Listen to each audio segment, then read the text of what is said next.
Hello and welcome to episode 252 of the FReality Podcast. Smack dab in the middle of summer, here we are in mid-July, the season of high temperatures, sunburn, and headsets getting cooked by rogue sun rays. Mind those lenses. The crew's here today with a low-fat platter of VR news, so let's get to that. Up for today's art class, we have these topics. Grandma is dropping into Pop 1, but wait, I thought Grandma passed away last year. Meta's global stockpiles go dry, so something's on the horizon. Wink, wink, nudge, nudge. A new Android XR platform is entering the ring. And I finally went face first into Apple's high-end Vision Pro headset. Next up after that, we've got how Cyan Worlds have been captivating audiences with the Riven remake, the sequel to Myst. And to send us off with fireworks, Jose skewers up some roasted releases, so we'll loop back with our Grill Master a little later on. With that, it's time for our crew highlights. Ladies go last this episode, so get out of the way, little miss. It's time for a Canadian lumberjack and our very own Alligator Dundee. All right, Rowdy, you're up first. How is fighting off rabid beavers this summery season? It's funny you call me Crocodile Dundee, but because I bought a cowboy hat, and a lot of people. That was so Jose. Oh, okay. Alligator Dundee was for Mr. Miami 2024, but that's all right.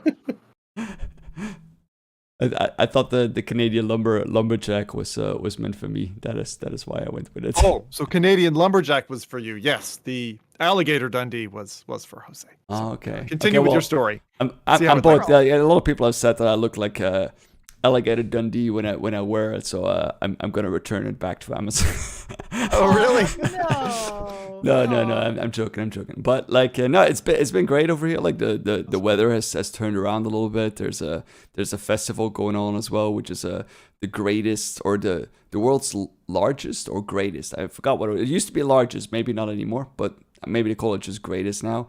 Outdoor rodeo show. So there's a lot of stuff that is happening from bull riding to those horse things where they like jump over and like the barrels they do. Like, I mean, I don't know anything about it, so I'm just going with the flow, enjoying the good weather and the good food. So that is kind of nice.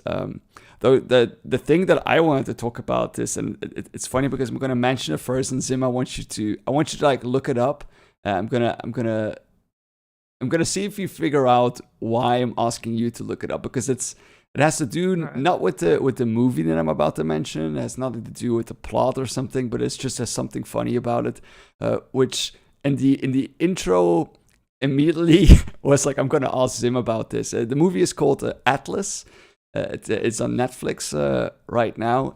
It's of course like I'm into AI and technology and I haven't finished the movie yet. It isn't that great. There we go. I think he saw it. Whoa, hang on. One liner on this. Atlas 2024. Atlas is a 2024 American science fiction action film starring Jennifer Lopez as a highly skilled counterterrorism analyst who harbors a profound skepticism. Okay. Is that what I'm laughing at, or should I be looking at pictures or anything? No, you shouldn't be looking at pictures. Look further into the details of the movie. Okay, 1 second. So like the movie write-up on Netflix? No, like I think if you just go to Wikipedia and you look at the cast and Did you say Jennifer Lopez, not like Jennifer Lawrence? Jennifer Lopez. Jennifer Lopez is J-Lo. Hell yeah. I can't believe this. All right. The girl from the block. Yeah. In a bleak-sounding future, an AI soldier has determined that the only way to end war is to end humanity. Okay. Yeah. Keep on looking. I'll talk about it a little bit. All right. Do. I'll text you on Discord as well. Then, I so want to see this now. I so want to see this. Jennifer Lopez. Yeah. I'll text you on Discord with some hints as well. But like, the movie is like, I mean, it's very much about this like.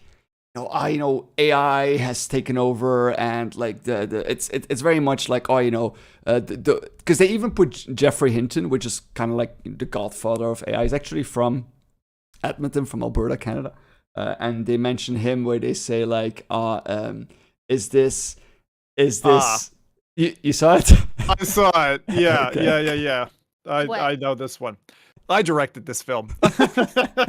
It's Zim's film. Yeah, it's everyone can like look at it later. It's I just also directed Cats and Dogs too. I'll have you know. There's a Canadian director who shares my name. That's Which is hilarious. a funny coincidence. Your fault. This actually looks exactly like something I would direct. You should just own it. I was gonna say. I was about to ask. I was like, Zim, we need to have a chat here. Like, 'cause, you know, we've been talking a lot. Like, you've clearly been taking my consultancy for free here and made a movie about it. I didn't find that I was not part of the agreement. The backgrounds were props. Come on now. I saw Jose in the movie. I saw. No, J-Lo but- and I go way back, is all I'm saying. You know? Yeah, Just yeah, don't I talk hope to my so. wife about it. It's a sensitive subject. So, Zim from the block. Zim from the block. oh my But god, she yeah, I kind of mean, looks like she kind of looks like Ripley from Alien. yes, yeah. They've kind of tousled her hair up and stuff. I feel it's very much inspired by that. I don't think the movie is that great. I kind of dipped out like half in it, and I was like, yeah. The beginning was fun when they go and like talk about, you know, because that's always what I find interesting about these movies. Like, how did it happen? premise. But it's then like, you know, then it's like it skips like, you know, 30 years or something, because then because it starts with J-Lo being young, and then all of a sudden she's herself, which she still looks young. Don't get me wrong, but like, it's different. She's all makeup. There's a lot of CGI in the trailer that looks a bit hokey. So yeah, I'm not surprised at the 5.6 out of 10 rating on IMDb. Yeah. And the movie is really much because, like I said, they brought Jeffrey Hinton in there to mention, like, you know, the first rule that we should put into AI is do not harm humans. And then what happens? It does harm humans. You know, that's like kind of like the concept of it. Like, you know, like one robot like overrode the programming, and now they're trying to find that robot to figure out how he did it. I don't know yet how he did it. I can probably guess how he did it because whatever. I'm not going to mention it because maybe people find it interesting. Yeah, just, you know, a fun movie to watch on a Sunday afternoon when you have absolutely nothing else to do and you really like AI stuff. Yeah. Or J-Lo, yeah. Or Zim's directing. That's right. Yeah. Give me some feedback maybe next podcast for all of you who go and watch my movie. Yeah. Thanks. There you go. That's funny. That's very funny. Thanks, Rowdy. That's a good highlight. Nice catch from the depths of the bottom of the Blockbuster's barrel, you know, budget rentals. Yeah. All right, sounds good. Over to Jose. So Jose, I got a question for you. How much would you charge me for one of your infamous alligator VR head straps? Oh That's what I no, wanna that's know. the first question is, are you a cop? Ah, I know the game, bro. But, good lad. but oh man, what do I share this week? Oh, I got myself a little birthday present. Happy It's birthday. not that exciting, right? It's an iPhone 15 Pro Max, but what makes it Aw. exciting for me, right, is That's pretty this exciting. one is well, it's a special, I guess, iPhone 15 Pro Max. It is a original release batch iPhone 15 Pro Max for Verizon, which means that the operating system is the original release for, I think it was like 17.0. Actually, no, 16.5, which allowed you to install a tool called Cydia, or jailbreaking, as people know, for iPhones. Allows you to install different use cases. And I've always been an Android user because of those kind of features, but iOS recently got an update for handhelds and Xbox controller functionality. They actually added a lot of implementations at the background, actually legally now allow emulators. So this little guy, the reason I got it, there's a protocol called JIT, or just in time. It's a special CPU feature that allows you to essentially emulate or have deeper functionalities to the CPU to the point that you can pretend to be other devices or emulate other devices. So it takes emulation to a whole different level, right? So where they legally allow you to run up to the DS, I think, because it uses similar CPU architecture that the Apple iPhones can run. The just-in-time interpreter allows you to go further than that. So I'm using, Right. you know, GameCube, PlayStation 2. I actually have Xbox emulation on it. Running So this, on the phone in your pocket. 120 frames on some instances. Like we're talking about insane benchmarks, and pair this with a controller. I literally no longer need a handheld or an additional Android-based handheld for gaming. I literally just have all my games here now. Any software I literally don't even have to carry my laptop anymore. I literally have Windows 11 installed on it, so I literally put my X-Real Bluetooth keyboard. So crazy. It is just seeing the cost of electronics drop to the point where now we're getting to the point that people talk about, I forgot the word, where technology and humans turn into one. I forgot what's the word for singularity? Singularity, yeah. People talk about singularity all the time, that nobody is paying attention to the glimpses of singularity that we're getting. People are starting to talk about now like universal basic compute, and nobody really understands what that means, and it's dirt cheap technology. Dirt cheap, scalable technology that people are going to have access to. And it's just, I'm just so amped. And then that on top of some stuff we're going to talk about later on the podcast, I'm just been nonstop into just the deep of what makes all this technology cool, man. Like, just, it's beyond VR, right? It's the core fundamentals. So I just been geeking out, just really geeking out, man. I'm just so hyped because the last few weeks I just been nonstop working, not enjoying this industry, that for the first time I'm starting to have little glimpses of time, and just I feel like all that time now I don't have enough of it. I'm like, I want more. Like, let me mess with my mobile operating systems now. It's like having a mechanic in an open car. It's like, just give me the time, a wrench, and I'll go right in. You are definitely the will it blend guy here. But it's a what can I get this device to do? And so if I understand correctly, after the initial version, it was firmware patched out. Yeah, so you can't jailbreak.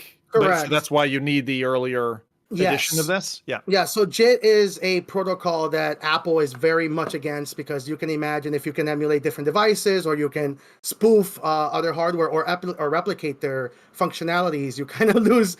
You're technically pirating software or hardware. Technically, it's gray areas, but it's just how much can you do with this hardware and how deep can you go? And there's life always finds a way, right? To quote, it's one of my favorite movies.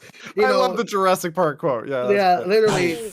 No matter how locked down these headsets are, there's somebody will always find a way to make more out of it. So that's pretty cool. I didn't even know that you could do those things on an iPhone. I considered it an impossibility. So that's pretty neat. Although I am a person who I have an original click wheel iPod, which is jailbroken with a bunch of FLAC files on it. It still works. You can Sim wanting to join the conversation here with this. That's actually if you'd be surprised, the scene for the original iPods, like you can get storage drives for them now. Like they have SSDs, they have operating systems. Like the low level the doing more for low level hardware community is cracked. Like they're building stuff. Well, there's we're going to touch on this later in the episode. Actually, there's another place, but this idea of I want to get back to the place where electronics were easily pocketed, simple, and powerful. And at the time, it was stemming from really the Walkman generation, which then had portable CD players and then MP3 players, and those shrunk. And this idea of having not just a pocketable game system and other things. Like now we have. We almost lost our way. It's kind of like when those Casio watches came out and you put a calculator on your wrist and you're like, this is really too small. This is not really that useful. I will fight that on that hill for sure. But now we've got phones that are just they're honestly too big. They're just too large, because we're trying to use them for something else. They're more a camera these days than necessarily a compute device. So anyway, more on that a little bit later. Nice highlight there, Jose. I always love it. It's such a surprise anytime we do a cross-section with this crew. It's good. So, Adam, you've waited long enough. So I suppose it's best that we let you live a little. I see what you did there, because I work live. I get it. Guess I have to explain. Now it's awkward. Ruined it. Fire away. But yeah, I have been playing something unusual for me in that it's not a weird game. So it's a normal game, which isn't usual for me, if that makes sense. But also it's a genre that I don't normally play. I've tried V-Rider, the super bike game. That would be more my genre. I want a mod for it now. I want a mod for it just with dogs. That'd be great. You get the pause. And you have to, the faster you go is with the anyway, stop. Oh god, this is gonna be a whole different type of person, I think, playing that game. But anyway, V-Rider SBK. Let's make it easier then on me instead of Super Bike. And I actually really like it. I'm not a racing sim person. Like you put me in one of those games and I'm just going veering off the course and it's pretty terrible. But so I haven't touched multiplayer yet because I wanna perfect just driving in general first by myself. But I actually really like it because they have I think I mentioned I got to see it during GDC, but didn't actually try it then. You can actually hold the controller up and twist it, so it'd be like a throttle. I mean, you don't have to. You can do the trigger if you want. And then they even have if you duck under the windshield, you will also go faster just to for resistance purposes. But I thought that was really the only thing is you get tired after a while because you're not actually holding onto a handlebar. So as you're leaning over, holding onto nothing, after a while, I'm just this kind of hurts, but it's fun. And for the quest, I mean, I'm using a Quest 3, but it looks surprisingly really good for a Quest game, especially the bikes and the other player skins. I was like, wow, this is kind of impressive. So I gotta get better. Oh, and I got a helmet. Hold on. I was gonna ask if you. Damn. Whoa. What? Wait, what? Seriously? Yeah. That's marketing. They sent you a helmet? Yeah, I got a helmet and some stickers and a poster, but the helmet's the main feature, of course. Wow. And it's actually a real helmet. I guess I check it's got the dot, approved on the back. And I'm like, oh, okay. Those are not. That's hilarious if they would have sent you a non-working helmet. How do you test that? Is that compatible? Can you have a headset on with the helmet on your head at the same time? I did try. It's not meant for it, but I was like, can I stuff my Quest 3 in this? And the visor comes up. So as long as you open the visor, you can fit a Quest 3 in it. I didn't actually turn it on to see, because it sticks out enough where I feel like it would track okay. Can you put it on? That would take. I'd have to mash it in there. It took me a little bit to try to. I'm so down to mash. As a broken headset, I'm down to mod a headset to a helmet. I've been wanting to do that for a while. If you use the default cloth strap, I think it'd be better because I have one of the the firm battery pack straps, so it still fits. But I was like, this probably could be easier. But yeah, that was one of the first things I thought. Could I actually fit the headset in this? Well, when I did that iFly thing, where I was in the big air tube, we talked about that last time. They had a Quest 2, but you know how the sides of the Quest 2, same as the Quest 3, they've got that kind of slightly torsion twisted sideband. They'd inverted it the other way, so it was pointing out, jetting out from the headset, and they used the straps to go around the helmet to hold it to your head. So that might be a trick that you want to try with the soft strap. Arcades do that. Demo this later on. Yeah. But I hadn't considered. Yeah, I'd never considered trying that. The only thing that I tried, maybe with the Quest 2 once, was, and Rowdy will know my duct tape Skyrim helmet. I did manage to get a full helm with horns on, with the headset on, and stream that way for 2 hours, which is kind of uncomfortable, but it looked badass. It looked good. Yeah, it did. It looked very good. Yeah, we were talking about nerds pre-podcast, so yeah, that was definitely a nerdy move. The other thing that you got me thinking about there, Adam, was so your riding position. It's elevated arms, or is that it doesn't have enforced? To be because, like I said, the throttle can be the trigger. So if you want to just have your hands down, because you're still leaning and stuff, but seated, the arms out is if you want to use the throttle kind of realistically, like if you want to twist the controller. So I did prefer it that way for the realism, but it does get kind of tiring after a while because your arms aren't supported by anything. Well, unlike a actual bike. That got me thinking about the Nintendo Labo setup, because I think in the first non-VR kit, you create a motorbike game, and with rubber bands, they have a twisting kind of cardboard throttle. And I was thinking hey, would there be an easy mod to kind of get an extender to that, and then you'd have something you could kind of sit in your lap and use that way without getting tired. I was also curious if you tried anything kind of homemade yourself to alleviate that problem. Tie it to a broom handle, or I don't know.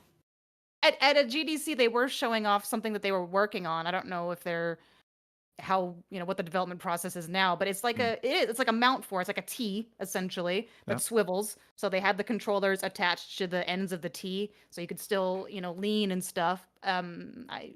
I don't know the status of that and how when they're planning on making it available or at what stage it's in. But I was like, now I can see the use case for that and how I'd want something like that.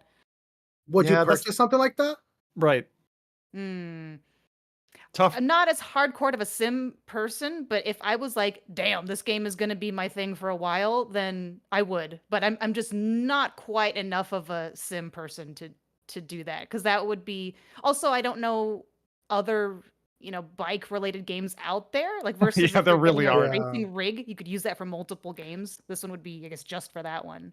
But if it was like $20 to get, I mean, the thing is, having an accessory with a sim game makes a hell of a difference. I mean, I look at, for example, the farming simulator people out there with the farming equipment sims where they've got they spend 200 quid on a deck that's just all buttons and controls. Euro Truck simulators like that. What else is like that? I mean, there's just so many sims that are supported by an accessory. But I'm curious, have you had two-wheel experience yourself in real life? No. Okay. Because one of the things with it is, for anyone who has, there's something about how not just the G-forces work, but how you lay a bike over, because of how the wheel turn works. And you're actually braking, to go left, you turn right. It's a really funny little thing. It happens naturally when you're on a bike. But to simulate that in a game is difficult. Even in an arcade, those machines where you just lean the bike flat over don't do it quite right. And so it's one of the toughest things, because my he's big into motorcycles. I judged a triathlon on the back of one of his bikes, for example, in the Caribbean. Done a lot of things on bikes, but I've never once, not in an arcade situation, like location based, not in VR, certainly, have actually felt that feeling again, like that simulation. Whereas in contrast, car driving with the right rumble in the seat, with the right force feedback steering wheel, with an 8 shifter, you can really feel like you're driving the machine, even if you're missing like half of the experience, So I wanted to mention there's some accessories that because I fully agree, but there's high, I think that's the tiers of LBE for simulators. There is a higher tier, and I forgot the name of the company. I feel dumb about it because they're here in Miami, but they focus on G-force simulations for these kinds of experiences. So they have things like the belt buckle tightening for certain momentum shifts. Oh, that's cool. They have sometimes they have gears that go the opposite when you lean in, but these are usually meant for military or higher level private trainings. Right. They're not really accessible yet, but we're going to get there. And I just wanted to mention 3D printing. If the guys from V-Ride are listening, right. I think 3D printing, open source is the way to go for these kinds of accessories. Never sell a product, because if you're kind of forcing somebody to buy an additional product, you're going to lose. But you can get something 3D printed, high quality for a few bucks online. So you can just send your 3D print file, and then you can get maybe something. I was thinking an exercise bike, right? You could just, if you're already mounted, you can just clip the controllers onto it or something like that. As long as you can lean left and right. I think that's the only other thing, is you got to be able to you can't just be stationary. There's got to be some articulating component to it. But I agree with you, Jose, that I was thinking if they made something and people could just print it off. I mean, even I remember in the UK, and the same thing here in Canada, your local library will have probably 3D printer services if you don't have a buddy who owns a 3D printer dungeon, like many. The US does it too. Yeah, very cool. So that is another one that I came from left field, did not expect it. So you first learned to swim, now you learn to ride a bike. So cool. we're going. You missed a lot of childhood, I can tell, all those young years. A bicycle, but just not a motorcycle. That's a bit different. Little. Do you want to try one? I kind of do, though. Hell yeah. I got the helmet now. It's graded technically to, I got the cheap part done. Not to disrespect V-Ride, but you probably should get your own helmet. I wouldn't trust a marketing helmet. I'm not saying that it's not usable, but gave a slip that said, it's for actually I have it here. It's for display purposes only. Okay, yeah. I was talking about covering your ass. I mean, you could display it on a bike. Right. Yeah, I mean, I looked it up on Amazon. It is a real helmet, but it's like one of the cheaper, lower Of end course. helmets. Yeah. I'm still impressed that they gave that That's as so a, cool. a Yeah. creator thing. That's crazy. It's also like there is a certain size of item that you get as creators where you're like beyond a certain limit. You're like, do I really want to put this in my house? You know, so it's like if Cat VR ever rang me up and were like, hey, you want one? I'll be like, no thanks, but appreciate it. It's like don't need I half once of got my house. sent. I forgot what the name was. It was some kind of dungeon crawler game, early VR games, and they sent me this like absolutely enormous demon statue. Like it was like bigger than my head. It was just like it had like horns twisting everywhere. It was like a 3D printed, and I was like, yeah, I'm not going to put this on display in my house. Like people think I'm in some kind of satanic cult or something. Yeah. Well, this is working right along with Chad because PD came along. He said, "How the devil is everyone?" There you go. So Honestly, that's to toot your horn. I think Zim, you have one of the best merch. The poker chip. It's so rad. All Like, right. I It's just have it, small. like, dude, it's so small. It's perfect. I have it on my desk. I see it sometimes. Like, oh snap! It's a little Zim. That one has succeeded so many times because initially I was like, you need to give someone something that doesn't get lost in a sea of business cards, but also people don't want to naturally throw it in the bin, like so that it stays around, but it doesn't really take up much space. And I've had people like, I remember I got a text from a developer who was cleaning out shop and moving from New Zealand. It was like, guess what I found? And I get those guess what I found kind of messages quite a bit. Anyway, good highlight for you there, Adam. Excellent. And chat, thanks for coming along to the live show today. This one's probably going to be a little bit shorter. I know when I say that, it always turns into a filthy lie. But so stay glued, and off we go. So my highlight this time around, given I got a chance for a rare, like proper family holiday, is going to be holiday related. I was down in the good old US of A last week and didn't get shot at nor yelled at by a homeless person this time. So that's a first time for me. We were down there over the 4th of July with family and really got a chance to take in the sights. Keeping my promise, of course, I did get to try out the Apple Vision Pro headset, and we'll touch on that a little bit later in part of our main subjects. But I also got in some nice July 4th style celebrations. What Rowdy's showing there is a bit of a sponge race that we did. So we had this thing, all the kids were doing it. My wife is actually pictured in here as well as my 2 daughters and son. And the rules of this particular little race were that you were trying to take a big fat, car washing sponge, dunk it in a bucket, and then you had to hold it over your head while you run to the other side, squeeze it out. And then the second rotation, you had to put it between your knees and waddle like you were about to give birth and your water just broke. So it was great to do some kind of like proper July 4th stuff. Anytime I do something that's really nationalist, though, God, I feel like I'm in Soviet Russia or Nazi Germany. Like America's no different. But when you're singing like these things in a small town, and it was like maybe 50, 60 people there, no more than that. Like we did a small town parade. We did the small town like singing thing by a church and all these little games. It was really nice to do. But yeah, there's always that bit. Like I always felt like when I was in church and I was like, before I coined myself agnostic, I feel uncomfortable. I'm like, I don't belong here. You get that feeling. So that part was nice. And let's see what else was there. After that hilarious little sport, we visited a local museum. And they had the most awesome piece of glass I've ever seen in my life. And when I heard the word Fresnel lenses, my little VR nut job of a head totally lit up. Maybe it's possible to kind of pause that mid-run or something, Rowdy. That works. But this is essentially a lighthouse series of lenses. So it's a series of Fresnel lenses that are used at the top of a lighthouse for directing the beam of light that lighthouses use. And I looked at this thing and I was like, I don't know how expensive that is, but it's gorgeous. And I now want one. Yeah. It was massive as well. I mean, bigger than my torso by far. Yeah, it looks heavy as well. Yeah. It's proper heavy. Well expensive is what I understand. And actually, my father-in-law was telling us about how the Coast Guard used to have these things stolen because of the cost of not their housing and all that kind of stuff. So talked me through some of that. And I was like, I can understand that. If I was a 20-year-old, I might be might be a goer for that kind of thing. What's the market anyway, for it? Like, what do you use it for? Well, so it wasn't the glass; it was the copper. Okay, the copper mix. Okay. I was just here thinking, like, what does the glass market look like? What are the markets? I know a few lighthouses. Like, some of those awesome like Latino jumper cars. You like put them in the rear view, like as the rear view lights, and they just shine, and there's just like a stellar constellation of red light anytime they break. Ever during the day. Oh man. I want to show up for next podcast and just have one of those giant lights behind me in the background. You should track one down. I'm curious what the price would be. That's got to be like $20,000 or more.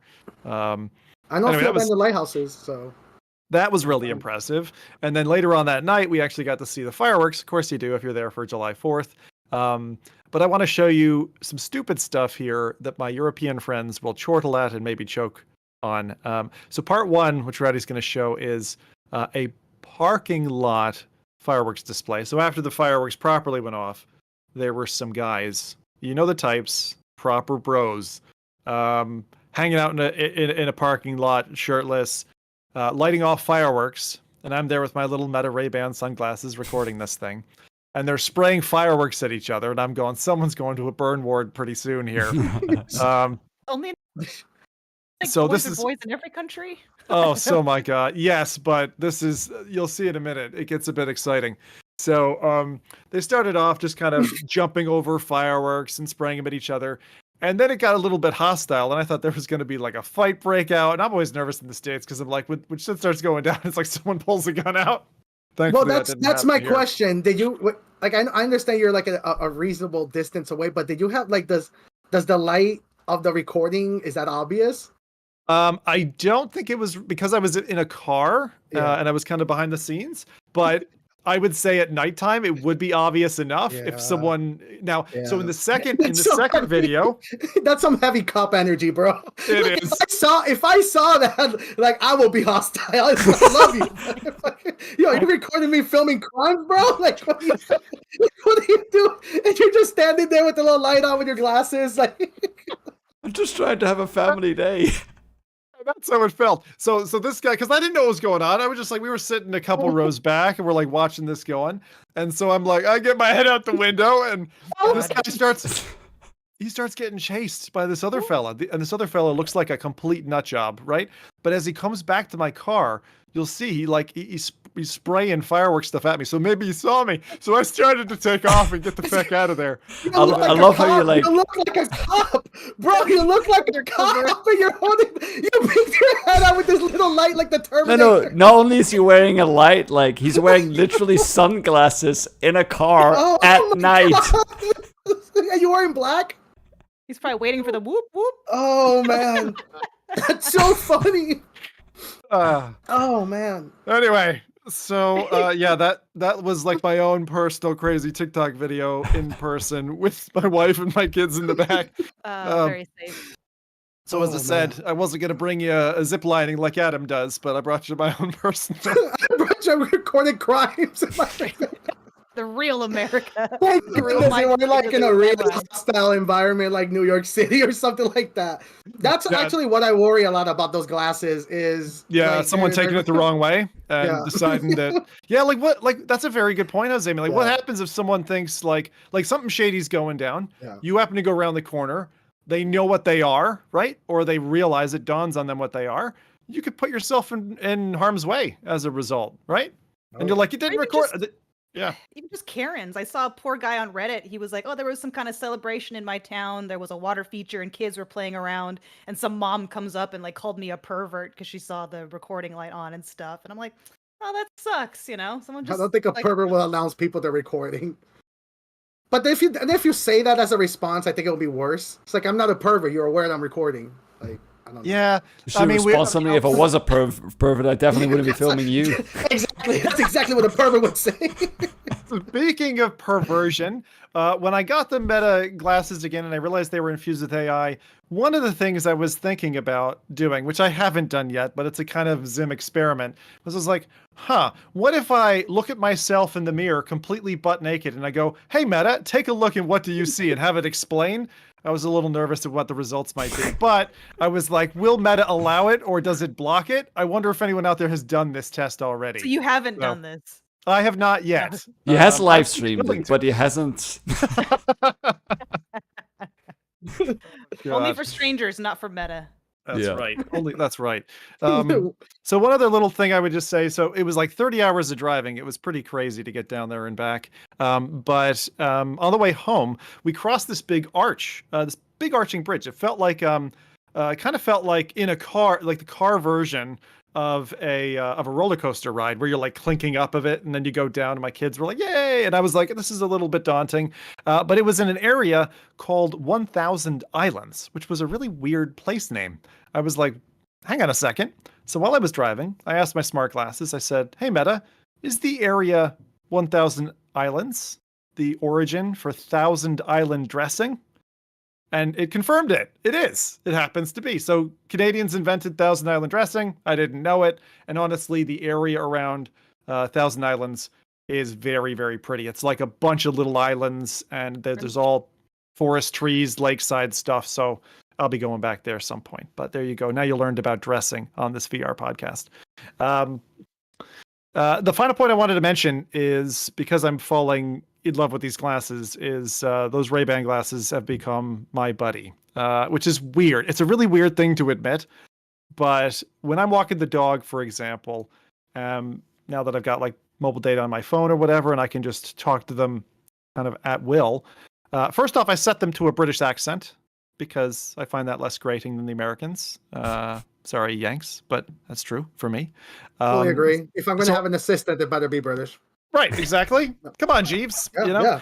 And as my new walking buddy, what I do is I normally, if I'm out there walking the dog in the middle of a busy day, I just ask it to summarize the news and it does it for me, just like you would if you were doing ChatGPT, but you're doing it all hands-free and it just summarizes the top articles. And it's been largely pretty accurate. I mean, I did ask it to try it for VR News and it gave me some news from October, so it's not perfect yet. But the other thing that I like doing with AI is just asking it dumb questions. So I asked it a question. I said, hey, Meta, how many watermelons would it take lined up for the diameter of the sun? And I'm going to ask you all, what do you think? How many watermelons would it take? The diameter of the sun. Diameter of the sun. How many watermelons? Take a guess. I didn't even have a reference. Yeah. So dumbfounded. I love it. Just give a wild ass guess. Go on. 15 million watermelons. Oh, way more. 15. Probably yeah. more. Yeah, it's way more. Wait, what did you say? 15 or 50? He said 15. 15. I'll go 50. 50? Okay. Still way more. Yep. Rowdy, you want to take a guess? Being Mr. Science here. How many watermelons to make it right the way across the sun? I'm thinking it probably in like the hundreds of billions or trillions, probably. He's so smart. He's so fucking smart. It's such a pain. 400 billion watermelons. 400 billion watermelons to make it across. That's a lot of watermelons, but I figured it's middle of the summer and it's a good question to ask. I love asking dumb questions of AI and that's roughly the amount of watermelons I probably eat in the summer, yeah. About that. I love watermelon. That's great. So there you go. I do have one ask for Meta, though, and I don't know if Adam's like me, because being a bit younger might not miss the tiny MP3 player days as much as I do. But it's for a 90s, it was a kid in the 90s. I really want the ability to just drop an album onto my glasses and not have the phone connection. Like I want to leave my phone at home and just take the glasses and have a couple albums on there, like if you had a little MP3 player. And I don't see why they couldn't do that through their MetaView app. So that's my ask. Meta, please update your app and let us throw an album. Honestly, it's realistically possible. It's totally possible. 32 gigs of storage, you can fit. I can probably fit a huge library on there. Yeah. I mean, we're not talking WAV or FLAC files here. So anyway. But I think these days everyone's into Spotify and streaming services, and if they don't have the link to the cloud, they don't care. So I recognize I'm dating myself with that ask. Once you put hardware on that thing, like as I mentioned, life finds a way. Like those things turn immediately into Meta Ray-Ban glasses, or what's Twitter's AI XAI glasses. Everybody's going to hack them. So Yeah, and I think Brandon made a good point. If you have a smartwatch, you could probably Bluetooth connect to that, and so that's one thing I should try while I'm waiting for Meta to get their act together and go back in time for us. Okay, those are my highlights. Thank you for waiting through that. So had a nice holiday. Did get burned, as I always do. Always manage it, and so I'm here peeling away. So let's peel off some news. The first one is going to be a Rowdy told you so moment. So you guys remember Grandma? We talked about Grandma a few years ago. Might predate these two. I'm thinking maybe it does. Well, Grandma died, and guess what? Now with the power of AI, just bring it back. You get a virtual hug from Grandma again. Oh, and this works on your dead kids too. Bring them right back. Moral or immoral, AI zombies of your dearly departed is now a thing. So pictured in this one, there's a what looks to be an Asian company touting a kind of a side-by-side view where they've got you and your loved one, and they reach out from the deep beyond to give you an old hug. Oh, that's creepy. Oh. I figured you'd like this one. Like the VR thing that Rowdy had done a long time ago, or had commented on a long time ago, at least is like a created scene, so it's not as Uncanny Valley, which is slightly more comforting than this. Like, I don't know. All I can't stop thinking about is on TikTok, they do have like a prank filter that they use on people that makes somebody show up like they're behind you. Yep. And people's immediate reaction first thing is to punch. So imagine that they do that on you. You think it's a loved one. You don't know. One. Yeah. Oh no. Actually, that sounds a much better product. Like if somebody passed away, you don't have closure, and it's an argument or a fight, bring them back so you can fight them one-on-one. Like I would rather that. I know, but this last one looks like he's about to go and make out with his dead grandmother. Yeah, that's what I'm saying. I don't want that. Yeah, this is a bit too much here. No. It's and then the question is, where do we go next? And people are like, I'll just import my grandmother into VR chat or some sexy app, and it's like it starts to get pretty gray pretty fast. Why did the AI give her like a bold spot? Like that's not really like they can't derive that from that picture. I guess they're guessing based upon, I don't know, that age range. And, it doesn't look unrealistic. It's just, I agree with you. It doesn't have any data to support that, right? Yeah, Maybe I can see this if it's a very short video like this and it's a gift that maybe somebody gave to someone else. Not something that you do for yourself. You're like, my condolences. It's kind of like an e-card, but creepier. But that's the thing. It's all that data can get easily copied. Like do see that like in VR chat, for example, like people have like quote unquote copyright for their avatars, and then people steal their avatars and they get pissed off. Can you imagine somebody stealing your grandma? Chat. Oh, Jesus. My brain is just exploding with ideas. You're like, I imagine somebody suing somebody because they're using their grandma's likeness, or somebody's like, it's not your grandma, so they add just enough to bypass a copyright, and now you're using somebody's grandmother with like a Nike swoosh or something. Oh my lord. Yeah, and Explorer XR just said intergenerational love. That is a scary thought. It just all of this is scary. I like intergenerational fighting. Like that's I like the idea of hating something because I learned about this phenomena by watching people play The Sims. Like people make characters on The Sims and they drown them and stuff like that. Imagine if you like hate someone so much, you can like bring their deceased, whoever is responsible for bringing the person you hate to life, and then you fight that person. And then send them a video. So striking vipers with grandma, but Mortal Kombat 11 style. Oh, please. Yes. Just make it easier. Just use AI to bring grandma into The Sims. That's the character creator now, is using AI. Put her in a pool and take away the ladders. There you go. Yes. I just read this comment from the Mad Hatter saying... Can you imagine having somebody that you legitimately hate? We're talking about like hate. And you send them a video of you beating the crap up, curb stomping their grandma. and you can't sue the person because it's a virtual grandmother. You're not... No. Technically, the person's deceased. Like, who's going to sue? Who's going to just like the message from the Mad Hatter saying, like, no, they put my grandma in the battle pass. Like, just imagine you have to buy a DLC. Oh my god! Oh, I love this. This is wonderful. This is a great way to start our news. No, There's no, herbs I on don't grandma. like this. I don't like this. I didn't One think you bit. would. I thought that you would like Very this about as opposed much to as this the stuff. Dead Girl one that we had Yeah, a it's few years ago. like I don't know, like memories are something I think that are make us human. Like I've said it before, right? You know, and memories are not ideal. They're not like once you capture something, it's not really a memory anymore. Whether that is with a photo, whether that's with a video, and especially if it's AI generated, because that is going to change your memory. And because now I think like, oh, my grandmother had a bald spot on the back of her head. Maybe she didn't. Like, you know, that's just because I've now seen this video. Like that's now in some weird way ingrained in the little part of your brain where memory gets stored. I don't know. I think we shouldn't mess with that stuff. I'm with you, but the problem is that like technology is supposed to be disruptive and it's supposed to alter the way that people think and act. 100%. So I really do think that the reason that we can't like this is because of that fundamental part that we're not used to that. But I think that I don't think a kid, 3 generations from now will even think that way. They'll be like, no, like I want to have all these memories accessible at all times. Yeah. I don't know. It feels a lot like that Black Mirror episode. Not the one where they bring the dead person back to life, but the one where all of your memories get like stored. The memories? Yeah, that's still one of the scariest ones to me because it feels so.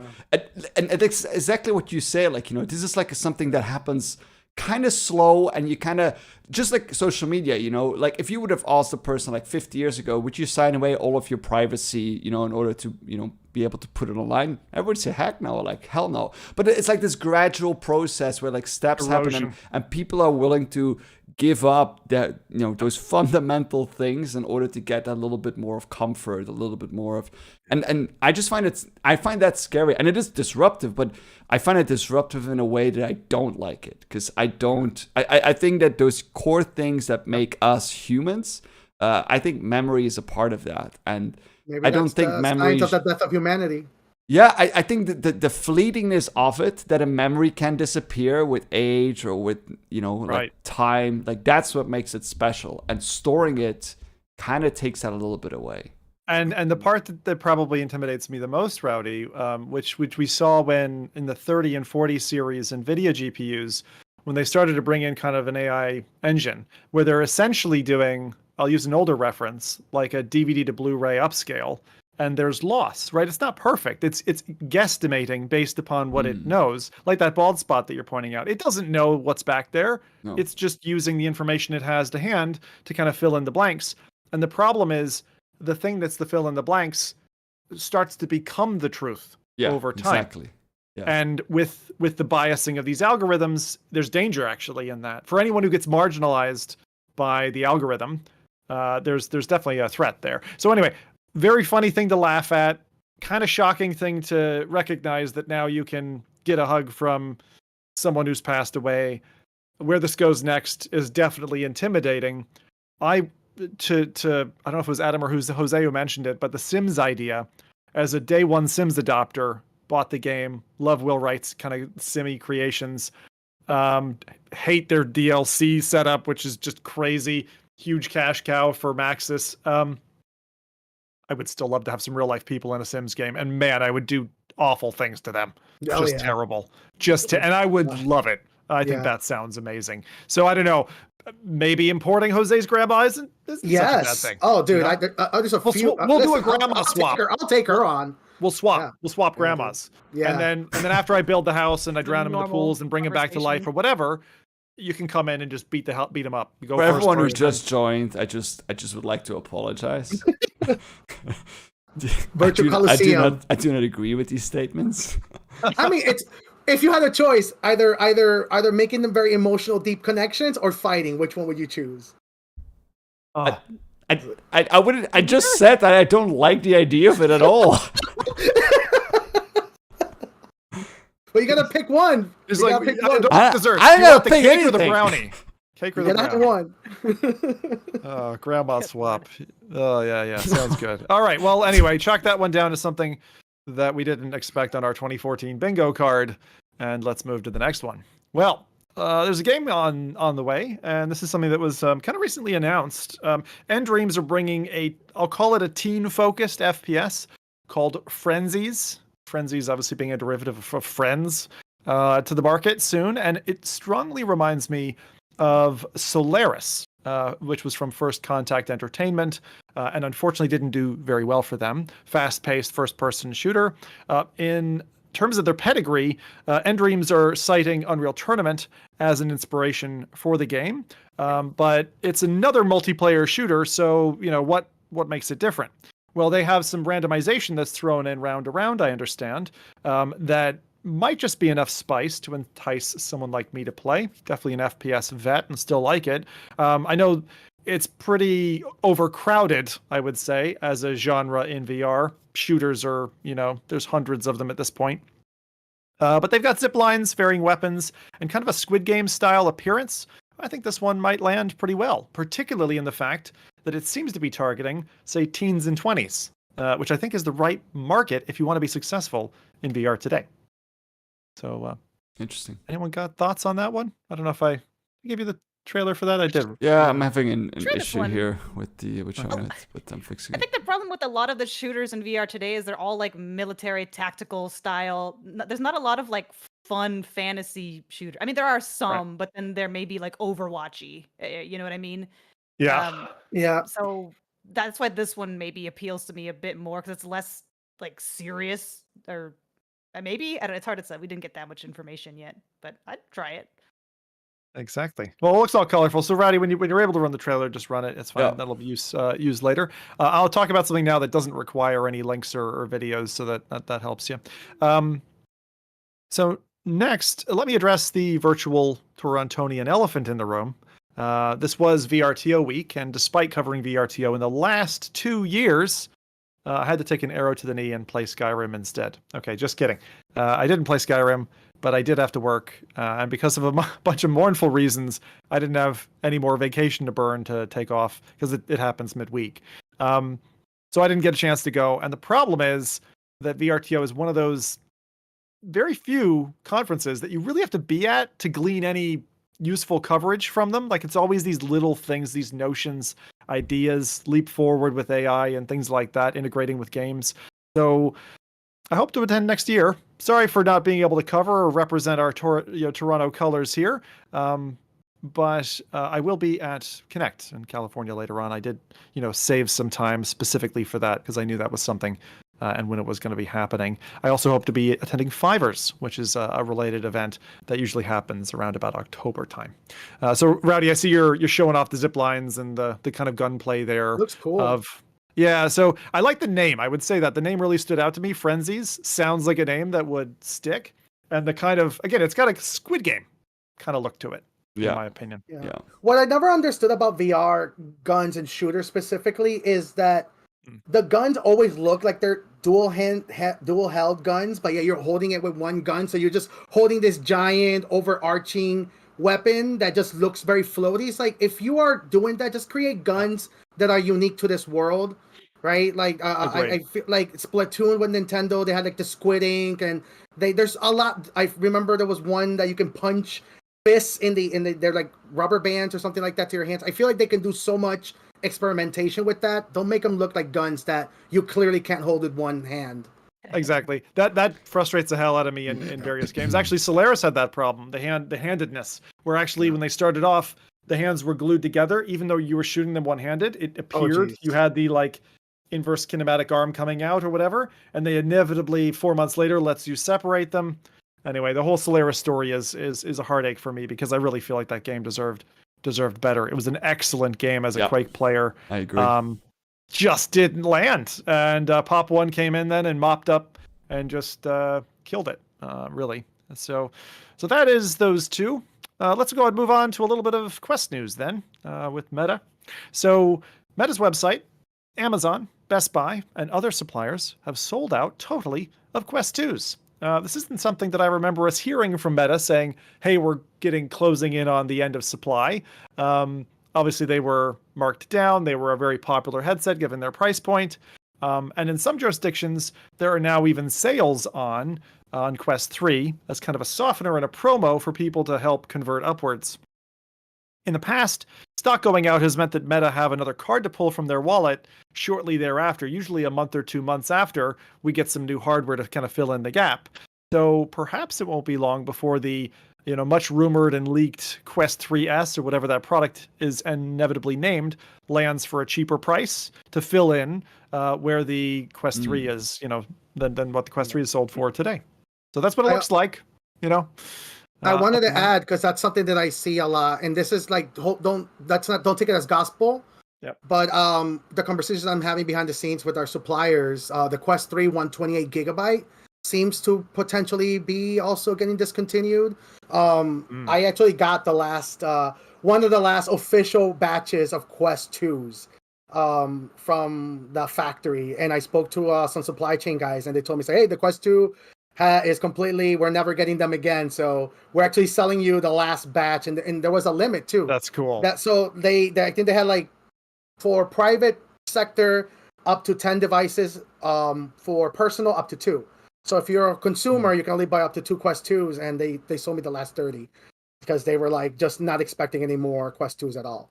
Well, I guess it's important in your space, particularly for is it primarily for like location based, or what would your use case be for? So I don't think I can mention the partner, Okay. but they're a private software vendor for schools and education, where we're getting a lot of schools that are just buying, like, the numbers. I'm hoping that these giant software vendors hopefully start releasing numbers, but I'm working with 2 large software vendors that have up to, I believe, officially 65,000 between both of them in the East Coast of the US alone. Jesus Christ, 65,000. So there's a lot, that's in fleets. And those are the numbers that I'm responsible helping them out with. They're all over the US, so the numbers could probably be way bigger. So there's a lot of numbers that these devices are not being counted for, because we're looking at public channels and public numbers. A lot of, I forgot the name of the website, but there's a tracker that looks at game sales, and based on those sales, they're basing on how many headsets are being sold. All of that data is inaccurate.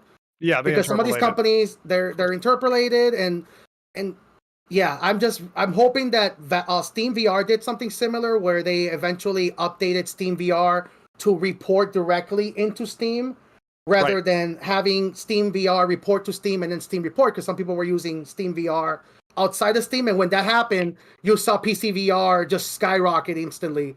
I feel like something similar has to happen with MetaQuest, and maybe that's why they're pushing Quest for Business, because there's a lot of sales numbers that are just not being looked at. Divulged, as well. Yeah. So that's cool. The other thing I would mention is, if anyone's in that uncomfortable boundary zone of looking up at the Quest 3 and going, that's too expensive, Meta also have introduced a financing option that's available if you want to afford a Quest 3 for $25 a month for 2 years. So it's not bad. I don't usually advocate buying on credit, honestly, because it's a slippery slope, in particular for people who are fringe technology buyers, because you buy the thing, you're paying it off, and then something else launches, and you're like, oh, I'll buy that thing on credit too, and it starts to become an avalanche. So just take that with a pinch of salt. On the Quest front, I wanted to mention something I finally caved and discovered today. Is the part where Jose and I are going to get to grin and at each other. At the start of this podcast, literally the minute we started this podcast, a sale ended. So apologies there. But the sale was only like $2 off, so it's not a big deal. The Quest Games Optimizer is something that I have heard in my chat for years. They keep talking to me about it, and they're like, you got to try this out. You got to use it. Why don't you use it? Blah, blah, blah. I am notably slow at adopting new stuff. 2 to 3 years is kind of my average. So 2 years in, this app just got version 10. Version 10 is different because you don't have to sideload it to your Quest and do that whole side quest thing. You can actually go onto your headset, and there is now an installation process. It takes a couple of hops, but only about 10 minutes of time and effort, and you can do it all on your Quest. Whether you got a Quest 2 or a Quest 3, you can get the Quest Games Optimizer added. So what does it do? It basically sharpens up games. It doesn't overclock, so you're not going into the boundaries of danger Will Robinson, I might cook my Quest. It uses what's there, and it tweaks, tunes, and refines. And honestly, the kind of performance that you get out of it having tested 3 things. I tested Beat Saber, Breachers, and BOGO, because I was like, I want to know what's the kind of bog standard. And I'd say it's like a 30 to 40% visual and percent enhancement over what you normally see. Things get nice and sharp, text is clear, legibility and clarity are just very improved. And except for maybe 1 or 2 situations, it looks and feels natural or native, which is really impressive, to be honest. So I know this has been in the works. Profiles are submitted by the public. They get the rubber stamp. And so there's about 750 games that you basically launch this app, you click it. After a reboot, this resets. So you will have to launch the app, click it. It applies to, like, for example, Beat Saber. You just launch into Beat Saber. The game kind of it seems to auto hook the apps that it can automatically. So it's about 10 seconds of inconvenience for much better visuals and even better performance in certain cases. Now, I don't think that's going to necessarily be compatible because I'm probably eating headroom with like my stream stack. So I think I won't be able to show it off probably in the same way live, but I think for a baked video, I wouldn't be surprised if people are already using this. So that's $12. Quest Games Optimizer. To me, it seems really cool. Jose, you seem to have experience with this. What do you want to say about it? This? It's really, I think that it's just the early glimpses of the custom firmware scene about to explode. It's just right now there's no real tangible hardware other than the Quest ecosystem and the HTC Android ecosystem, and both of them are heavily modified versions of Android. And when you look at the customization panel, what you're looking at is the unlocked Android settings that Meta hides from their built-in OS. That you're not really accessing anything that's fringe to the Android operating system. And that's why I mentioned earlier why Android officially, or Google releasing an official Android fork, is exciting, because what is going to happen is all of these features and enhancements will just be cooked into a core OS. What happens when you replace the launcher with this? Right? And that's what the value of custom OSs are. The custom OS isn't about, enabling piracy or anything like that. It's sometimes usually the actual official firmware, just with these tools caked into it. So I'm excited. I think that it sucks that somebody had to kind of do this on their own. I know, right? Yeah, because you're like, the obvious thing, we've seen this so many times now, the obvious thing is for Meta to approach the dev and be like, I want to buy it. That's the obvious thing. And I suppose then the question is, what's better, given there's maybe an OpenXR standard coming? Is it better that the dev holds out, kind of like Gigodan did with Virtual Desktop? Yeah. And just continue to double down on their skill set and, continue to refine, because it's gonna be worth money. Yeah. So I think that would probably be what I would want from them, but it's an instant recommendation for me, because the thing. So quick short story, magic. I can tell you guys. When Android released originally, they had their stock launcher. You had their APK sorters, their app library. There was a company called Nova Launcher that saw what the Android sorting of apps looked like, and they were like, wait, what if we can add weather notifications, widgets that show you how many notifications you have in the app without opening up the app, multiple apps opening up. All of those features that you see now on Android were never part of original core Android. Those were done by Nova Launcher. There was another one called Apex Launcher, and they were competing versus which one had the better launcher. And then a project came in and said, wait a minute, why don't we just, instead of building third-party solutions, let's build a OS from the ground up with these launchers cooked into the ground. And that was Cyanogen Mod, that became Legion OS, and everybody started doing custom OSs, and all of those cool features are now cooked into standard Android. So yeah, it is what we need. But the problem is, when we talk about this stuff, is there was no real dev hardware or kit for this. And that's why Samsung with Google, and there's a lot of arguments that get done with that. It's like, oh, it's Google, they're going to abandon it, or Samsung, whatever. That doesn't really matter. What matters is the foundational OS level that you get to build upon. So all of these companies, we're talking about developers, but this also applies to the companies that are making XR headsets, like HTC or Meta. They're not going to, why would you offer your own broken down solution that somebody else is going to be able to hack and add these features? If it's there at the Android level, you're saying. Exactly, and build it themselves. Yeah. Yeah, because if it's on chip, then it's inexpensive for them to adopt it, make the calls in their software as necessary. It'll be performant, probably more performant than that if they baked another software stack on top of it. The Quest 2, really funny inspiring. enough, went through that. That's like really high level nerdy stuff, but nobody talks about. But the original Quest OS was in Android.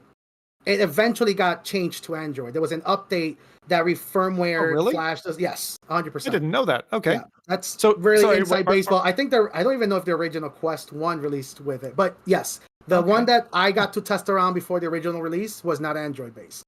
So I think that was also the case. So somebody in the chat can clarify that. But yeah, the original Quest did not have Android until like version 1 point something, like a later update. Yeah, that's cool. So what you mean is we've already witnessed the backing down of custom software for what's there on chip.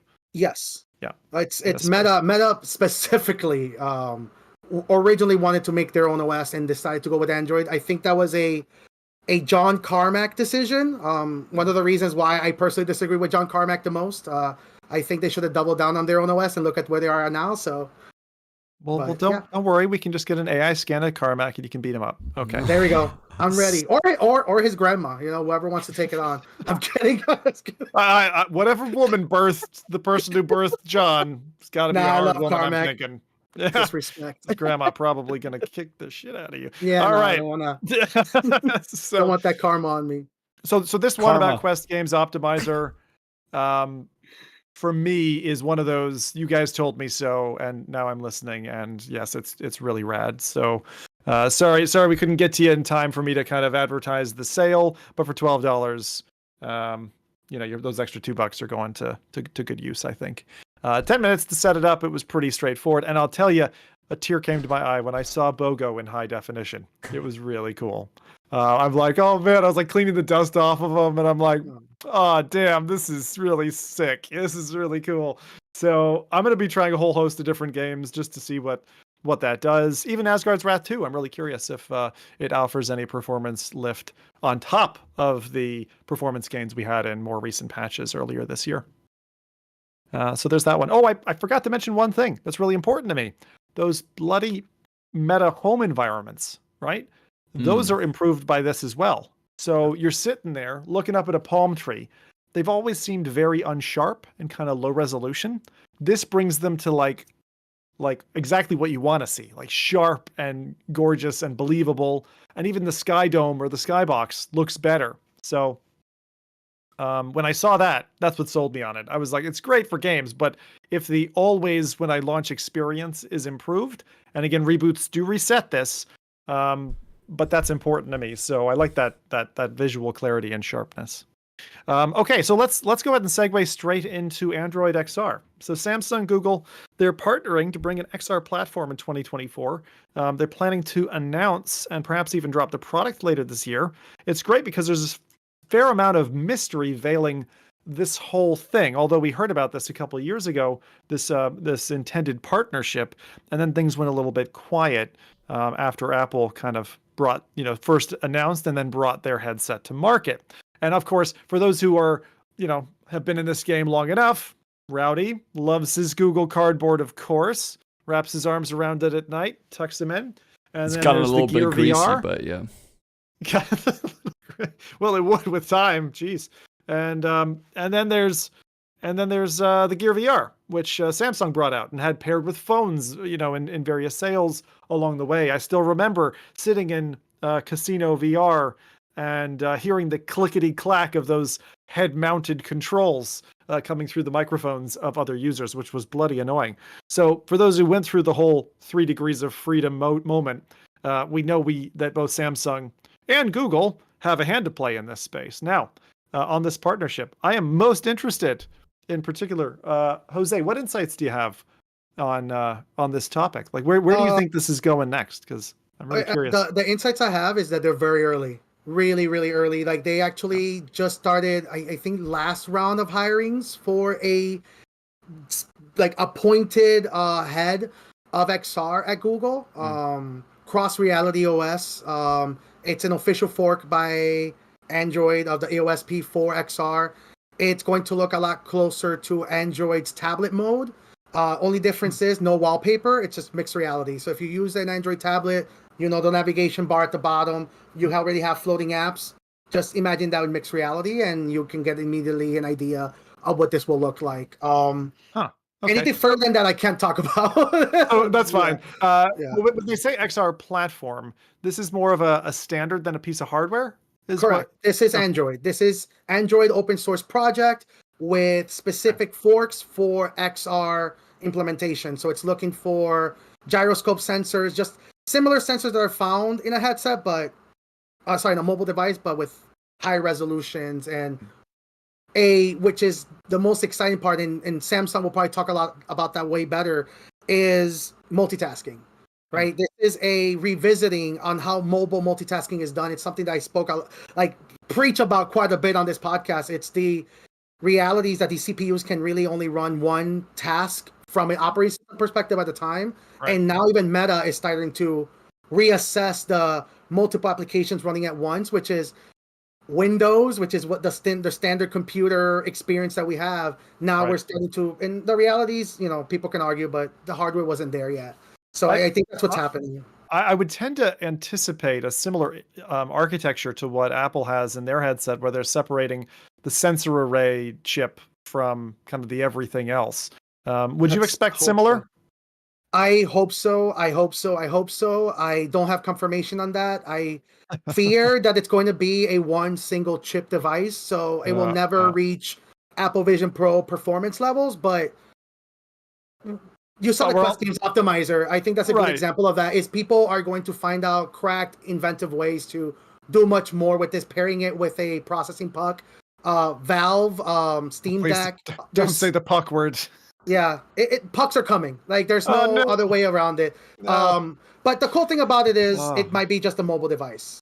These like, especially now after playing like God of War on the PS3 on my iPhone 15, I'm confident that maybe not super high end. It might just be enough there. Yeah, exactly, to kind of do what we want. Now, the part where I go with this is for the XR platform, like you said, at the Android layer. I'm imagining that, but obviously treating XR across the spectrum.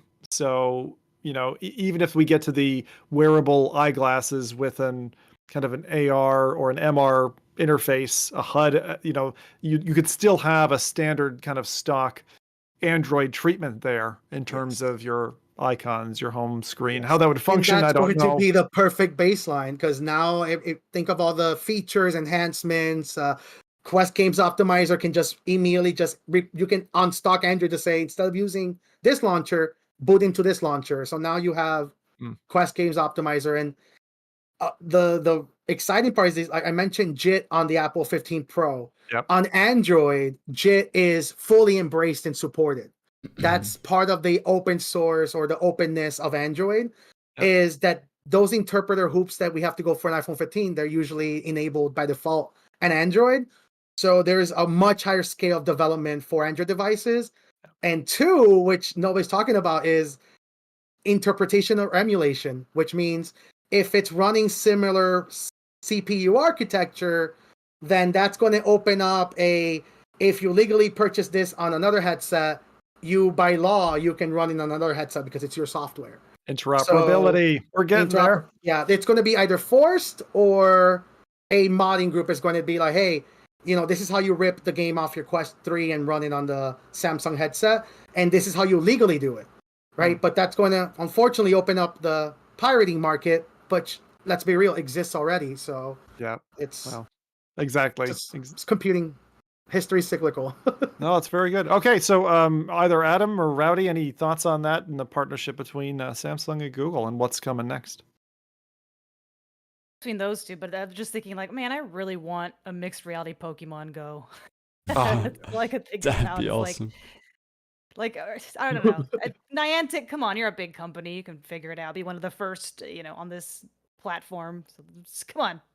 That's what we were promised that to some extent. Wasn't there an AR headset coming and Niantic were driving it? That's what I remember from our news last year. I think No, it was that. It was Niantic. It was definitely Niantic. Yeah. And it was not Niantic a rumor. No, they're officially working on the infrastructure for a Pokemon Go game. If you look at all their releases, that's how software development gets done. Is you have to excuse the investment on research and development, so you make a product. So look at Peridot, look at Pokemon Go. Look at their Harry Potter game, and they also have a Pikmin one. When you look at all of those core technologies and you mix them up, that's Pokemon Go. Like, it's just the hardware's not there yet. Like a glasses, like an X-Real device, though, right? Because you can't. I mean, I guess there are people that would walk outside with a headset, but I'm not, and I imagine most people are not one of those people. Dude, that's why Android. See, I'm so sorry. I keep getting really nerdy and talking about this. This is something I'm super passionate about, but that's why official Android is so important, because it's going to force people to revisit what a VR headset looks like. We just mentioned that pucks might be necessary. What if you use an X-Real device that can already display things without a technically AR, right? Pass through. Right. And that's using your phone's gyroscope and you're using your phone sensors. Now you have Pokemon Go. All you need is a tiny little camera tracking app on the glasses instead of like a whole functional CPU on it. And now you have a lightweight headset. And I think that's going to be it is, right? We already have 2 official headsets coming out. One is the immersed visor, which I can confirm it is an actual real headset. It might not come out this year, but it's definitely coming out next year for sure. And then Samsung, when they say they're coming, it's Samsung. Yeah, right. So and of course, there's the rumor mill going. I've read several articles on the fact that Zuckerberg might be announcing their AR prototype, which follows similar lines, and them speaking about, again, open infrastructure and turning Meta towards open. Well, let's see them do it first before we say anything more about that, because historically they've said open, but they've been rather closed. I'm excited. Money's going to force them. Like, that's money will force them. Like, I saw it. It's funny enough. I'm thinking about him quite a bit today, but Carmack mentioned that earlier about the openness, about pass-through and camera access, and he had like a big spiel about that. But one of the things that stood out to me the most was that he mentioned that openness cannot be handled by a larger company like Kronos. And I'm actually of the complete opposite end. I think that Kronos Group, by incentivizing these giant companies that are doing nothing but trying to make money in this industry, by incenting them financially to work together, is the way to go. Like, that's how we get all these companies to, even Apple, right? Apple has OpenXR natively supported, and that's the reason they did it. It's money. Money talks. So it's all right. Well, there we go. We've got your Android XR revolution coming for us, and I'm interested in what this means for this industry as a whole. I see plenty of Western frontiers opening up, and who knows, Adam? Maybe we'll get your Pokemon Go before long. All right. Well, with that, in other news, we've got a new games showcase that's just been announced, kind of taken from the games showcase that Jeff Keighley. I always get that wrong. The VR game showcase was just announced for August, which is already next month, and that scares me that summer's already halfway over. But they claim we'll be featuring AAA titles. Jamie Feltham, previously of Upload VR, speaking about MetaQuest, PSVR2, and PCVR titles being showcased. And it sounds like there's quite a few studios here who are coming with news. Now, the date to put in your calendar is August 15th. It's going to be showcased at 9 a.m. Pacific, 12 Eastern, 5 in the UK. Studios that were mentioned in this are Endreams, Beyond Frames, Flat to VR, Shell Games, Vertigo, Combat Waffle, FTG, Fast Travel Games, and IO Interactive with Hitman obviously coming. They said specifically they'd be speaking about the new Hitman for Quest. So amidst all of them, the one that I'm perhaps most interested in is the Combat Waffle game that's meant to be like DayZ, or a bit like DayZ, because I know that's kind of been clinking along the road in the background, and I'd love to hear more. So that's the one I've got hopes for. Any thoughts, anyone, from things that you're maybe looking forward to hearing about next month? Looking forward to, but I want this to do well, because we get like the sad PSVR2, or not PSVR2, just the PlayStation showcase where we're VR, maybe it'll have like 1 or 2 games in the back. But I guess this is an interesting competitor. I don't know if competition's the right word, to the Upload VR showcase, which kind of ironic, I guess, considering the connection. But we'll see. I want them to do well. I think this is kind of like when we say that esports helps grow the industry, I think more showcases and award things like this will just help it. So I really hope. I know it's gonna be a first one, and so everything can go wrong.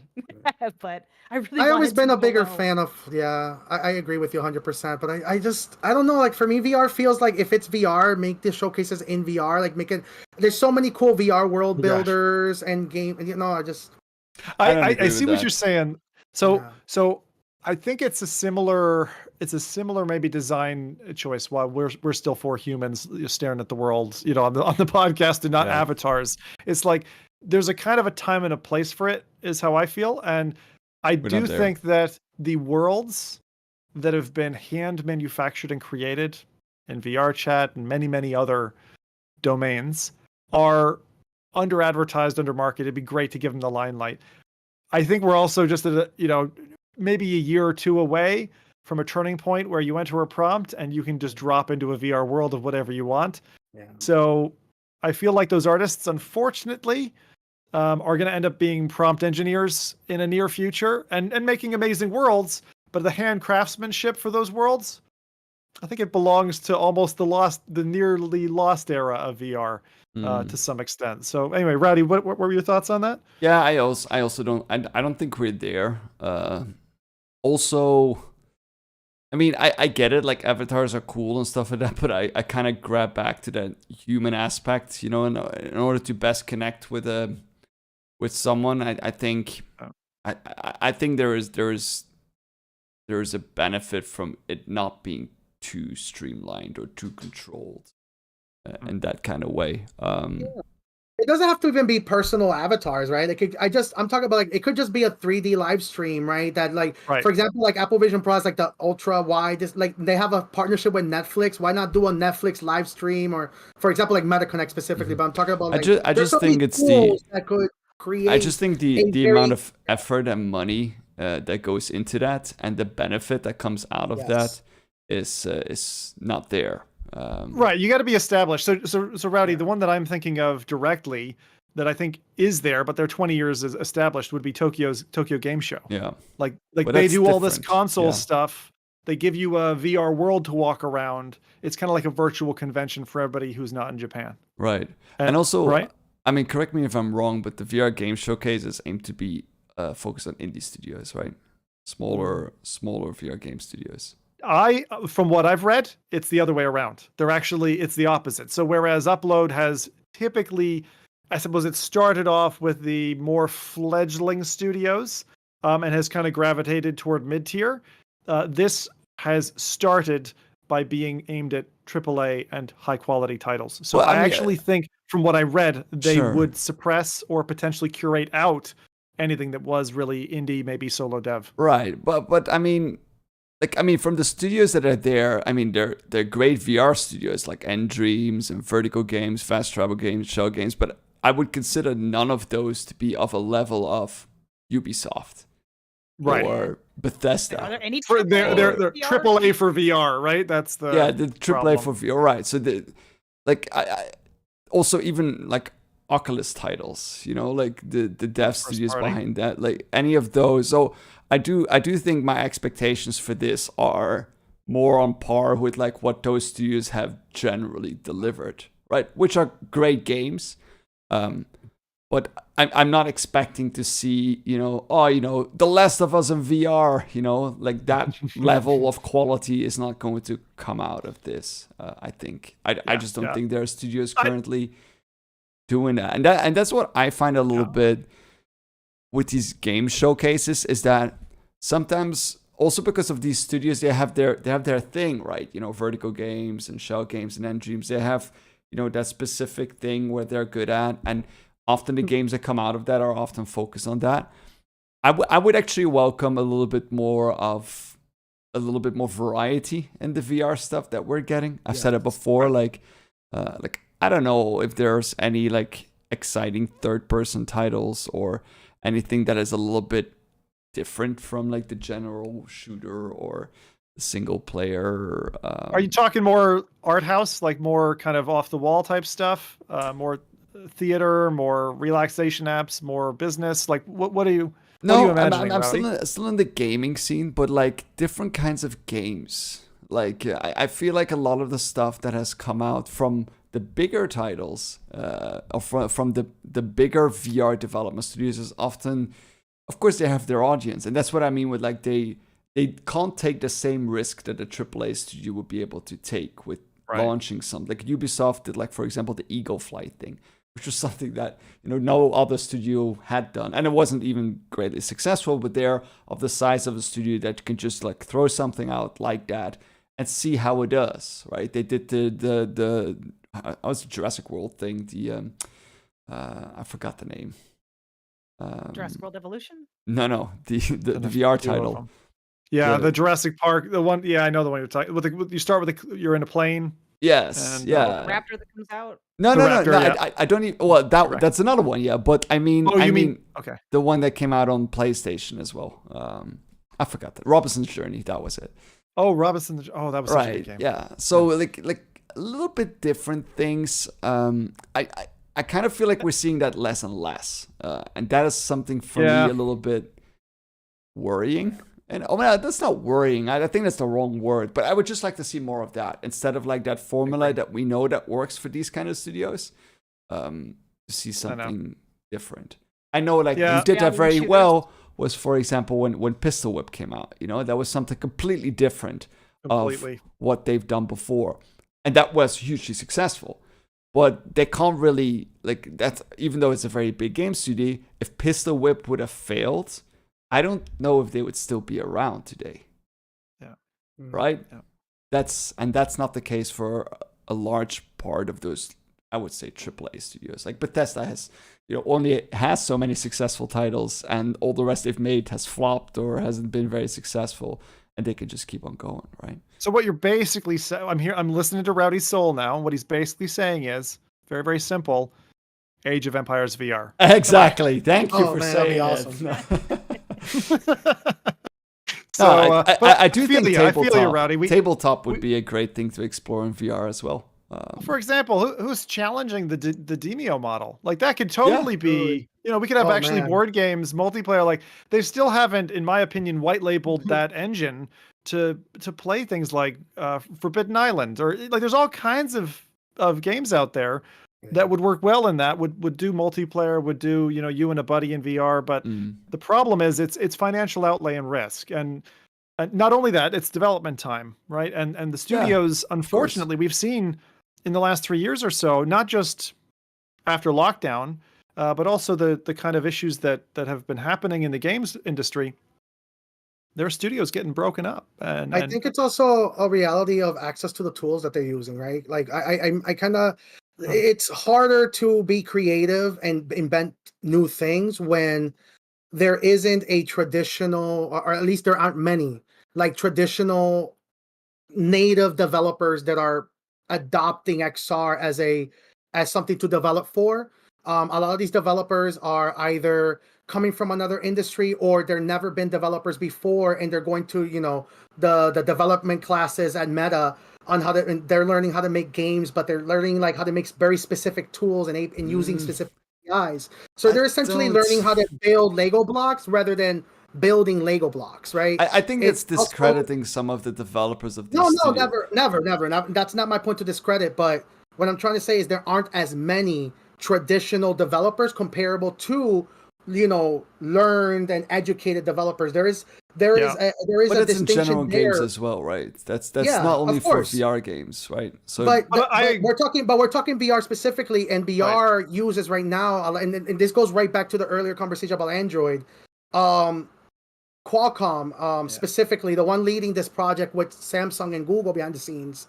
Snapdragon has a product called Snapdragon Spaces, which is similar to MetaQuest's developer classes, where they're teaching people how to build things based on specific products, but you're using cookie cutter tools, essentially features, enhancements, gestures that are not really built from the ground up. They're kind of like cut and paste. Right. And Qualcomm is dropping that and that's the reason, that's the real deep relationship with Google and Samsung, is that they're focusing on Android. So think about all the cracked traditional developers that are working on Android already. This is just another port option for them instead of having to relearn the tools. They're building all of the interpreters are built in for you to actually experiment and build from the ground up rather than using, like how to build. Like when you look at, and I've done these classes, I'm not speaking out of place here. When you look at MetaQuest's developer classes, they're not really teaching you how to develop. They're teaching you how to use, their Unity tools for meta, their Unreal tools for meta. You're not really building. They're teaching you how to import assets. So that means you have to have already an asset creator. They're not really teaching you fundamental designs here. It's a good foundation, don't get me wrong. I'm not trying to dismiss or discredit, but I'm trying to say is by opening up the playing field, it's going to open up the opportunity for actual developers and creators to do what you're saying, which is experiment. Yeah, and there's also the time factor there. So I tend to agree with what, Jose, you're saying, because we've seen studios kind of wash in, get very, I'll say invested in VR, and a healthy number of those go away again and say, oh, I can't survive as a studio. I need to go do flat games again. Yeah. And the ones that we've just mentioned, I mean, Vertigo, End Dreams, Fast Travel, they've survived. They're survivors, right?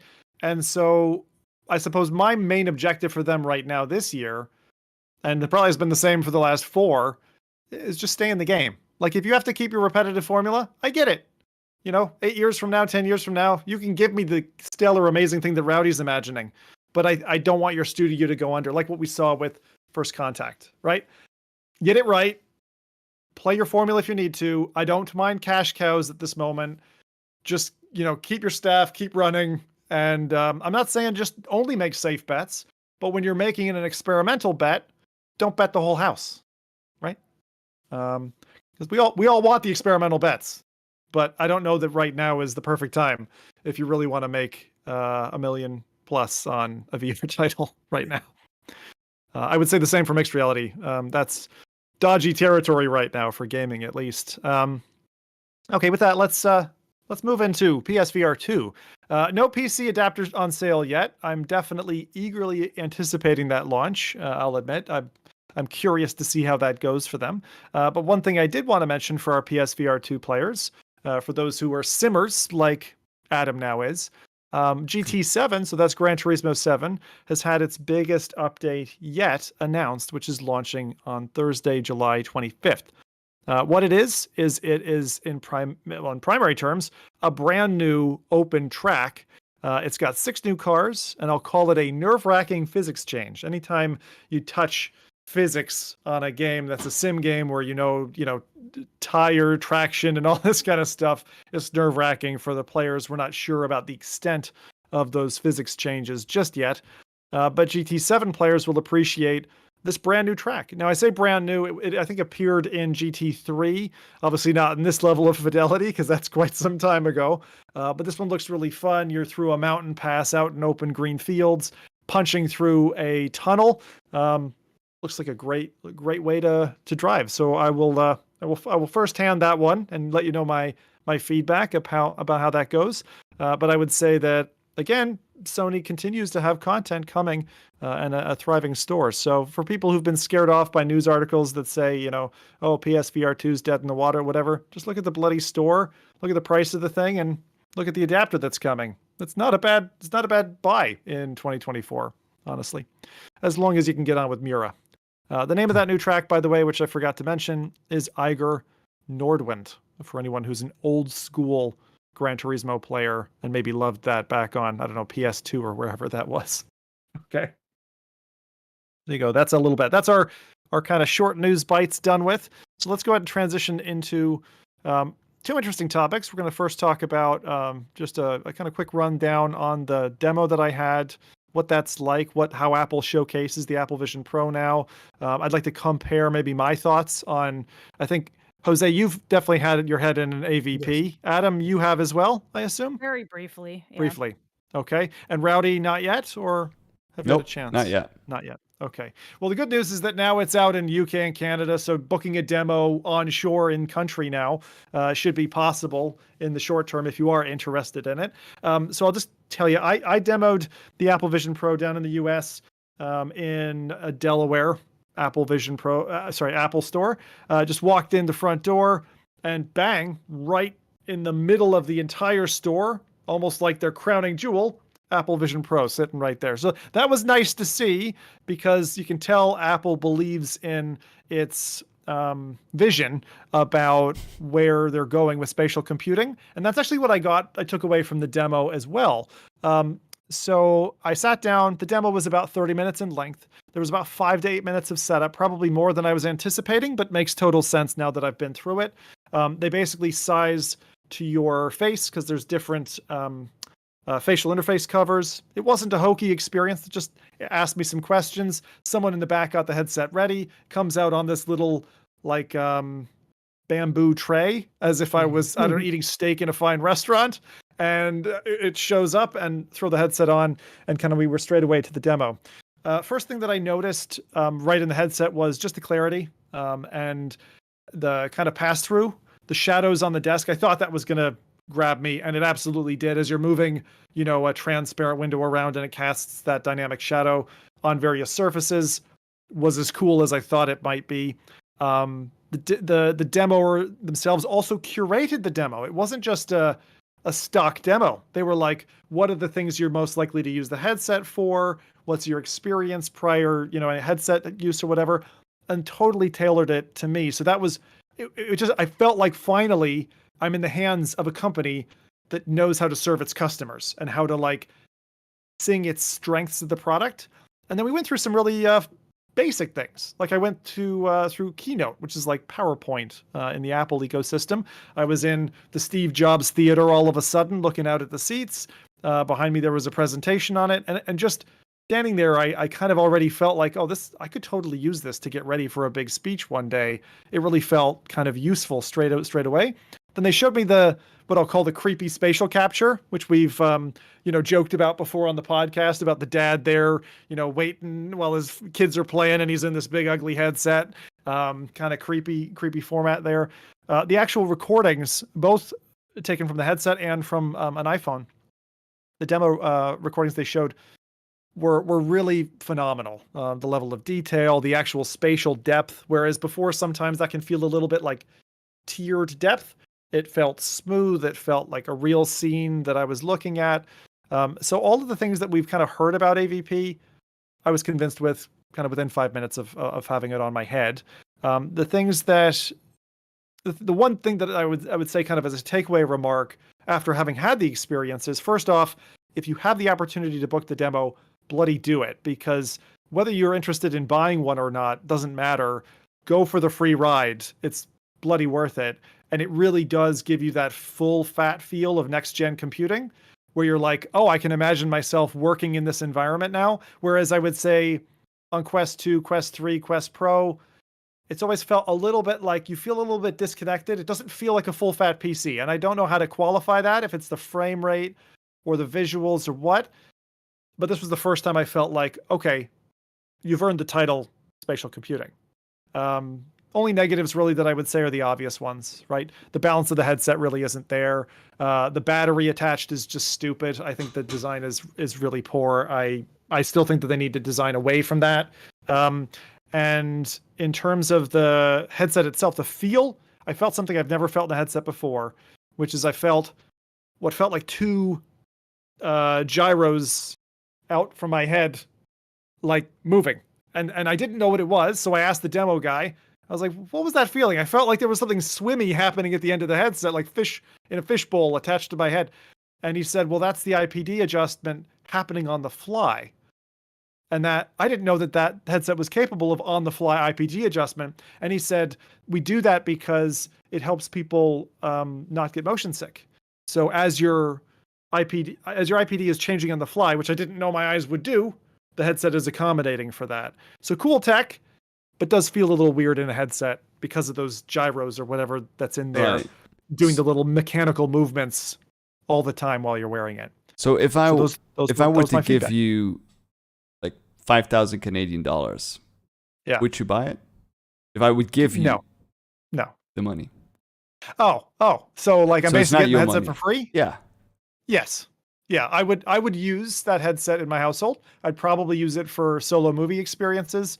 I'm not in the Apple ecosystem at all, so I would want to connect it if it's because it's a standalone computer, I got to remind people of that. You don't need another Apple product, but you just lose a lot of the tethering, right? So could I get Windows running on it? My understanding was somehow.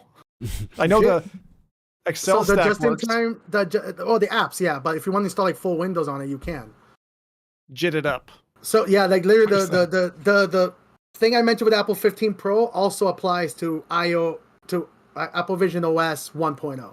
So you can there's actually mods already in the community for JIT interpreter for those. So Got it. if you want to do that.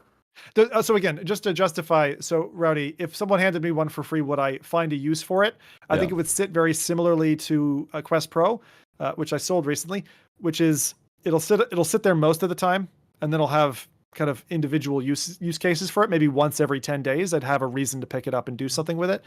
My concerns with it in terms of the build are it's a little bit too heavy on net. They were using the dual loop band by default, so the little bit more comfortable head strap. I didn't actually get to try the knit band head strap, and it being a full glass front is scary. The way the battery connects to it again is concerning just from the design and engineering perspective.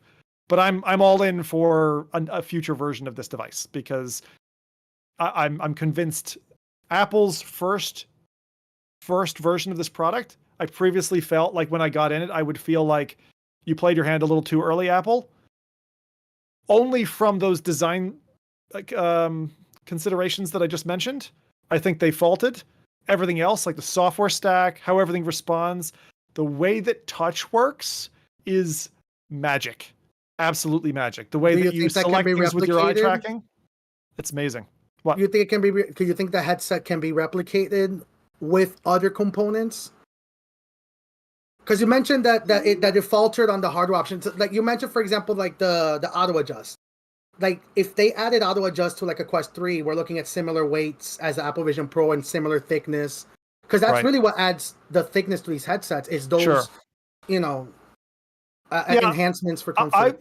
I am like we've heard rumors of this in the news about a less costly Apple Vision Pro coming as like a remake, them re-rolling the dice on some of the design parameters. If they can get away from some of that stuff, which I view as let's say non-necessary, in a similar way to what Meta's now doing or appears to be doing with Quest 3 to bring their price down, I like a $1,500 Apple Vision Pro sounds like a really savory product to me if they can get around some of those concerns. Like for example, I don't need someone in V2 looking at my face. Forget that front panel screen that shows my eyes. Screw that, right? I want the front end to be more robust so I don't damage it and I don't have to send it back. No one wants a cracked phone in their hand, right? You don't want a cracked VR headset on your face. So like just look at the materials, try to get lighter, try to reduce the price, is what I would say to Apple. And bloody get away from that battery.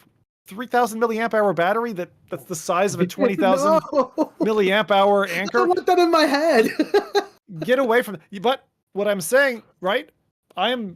Most people haven't probably seen this. I'm going to grab it here. I love this other idea. Put the battery around your neck.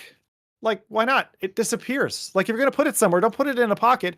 Ladies who don't have skirts, like, they don't want the thing that they have to hang on to either, so they have to wear a purse and a headset. Like, I agree with. It's asking for trouble with that design. There are other options. Apple's smart. And the difference between their V1 and V3 products it's such a wide gap. I have full faith Apple can actually knock this one out of the park. I really hope they don't abandon the trend. It's so weird because I fully agree with you. You're not wrong about the realities of the hardware, but I also I'm a futurist, I guess, at a fault is I think about the next few years of where this technology is going to go, and there is already a favorable amount of people in the mainstream that prefer AR glasses. Right. And they're already they you mentioned it yourself. You're even thinking about not even having your phone on you. So that's right. How do you build a sense of I guess forced awareness when you're having a video call that where AI tools now exist that somebody can replicate your audio. Right. So there has to be an additional layer, like a biometric security layer that says this person that's communicating with you is the real person. And I feel like that's what Apple is candy with the medicine doing, that they're I see what you mean. creating a virtual a biological tied virtual replication of you. But I don't think they ever intend for people to see your eyes with it. I think they're just setting up the groundwork for people to say, oh, this is not my Animoji or whatever they're called. This is really my virtual twin. This is virtually me. So, and I feel like that's what they're setting up the groundwork for. It's a very good insight there, Jose. So them setting up that security standard is similar to when we first had fingerprint scanners on phones, right? It kind of sets the bar.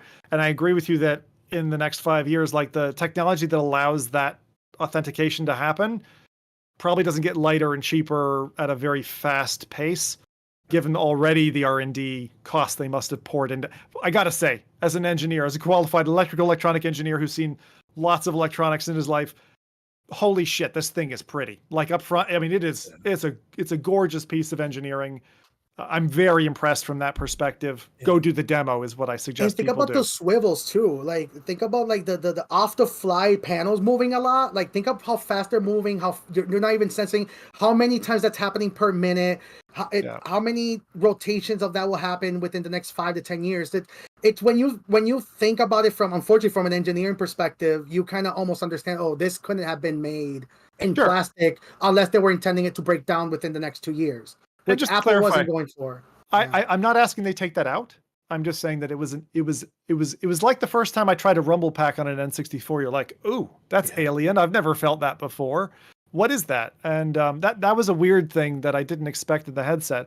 All around, I think most people won't have a use case that presents the amount of value as the cost of the $3,500 headset brings, especially with the thought of, what happens if I damage it or I break it and I have to replace it? I always think about that one additional step, right? So $7,000 it's not something I'm willing to shell out in respect of a headset, and then if I break it to buy another one, but definitely go try the demo if you get a chance. Did they make a persona for you in the demo? I actually didn't do the Apple demo. Did they you? They do not demonstrate the persona. That's one thing they I think they can't do because of the time. We did do a facial scan kind of thing, and we did like an eye tracking setup. So they did the light colored dots thing. Trying to remember if there was anything else that stood out. Otherwise, it was an easy in demo. The Apple Store did a great job of advertising the product, and now I look at it with admiration, because I love when we've got a healthy competition in this space, and it feels like, come on, Samsung and Google, be the third player, to come in and kind of be a challenger. I'm really excited about codec avatars. Like every time somebody mentions that they want the idea of codec avatars or pass through, like I pass through to go away, I immediately I tell people, just imagine the concept of you FaceTiming somebody with their glasses, and you may not be able to see them, but they can see you, and they're seeing a virtual representation of you. They see the same 3D persona of you, but you don't see that. You're wearing glasses.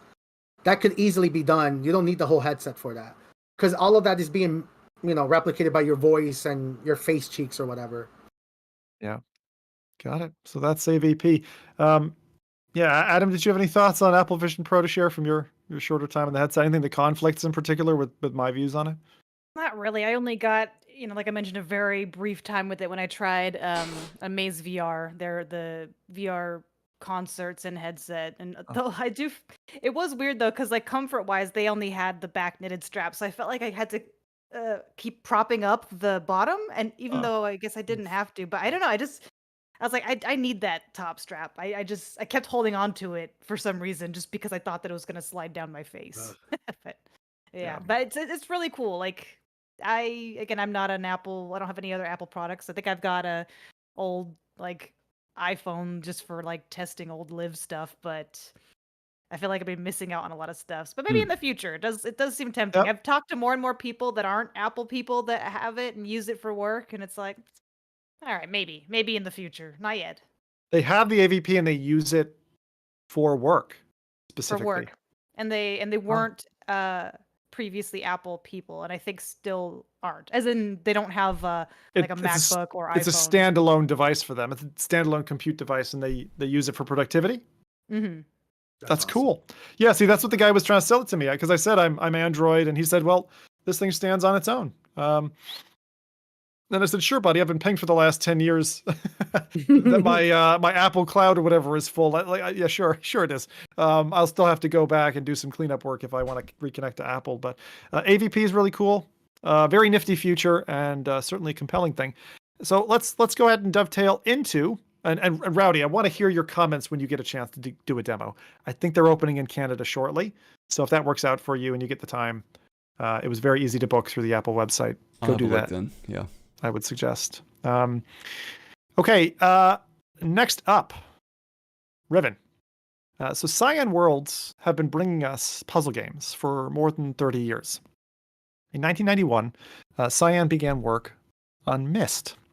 The goal for them was to create a new kind of experience that felt more like a place than playing a game. There would be no dying, no shooting, no starting over, and no inventory, which were dramatic changes from traditional gaming.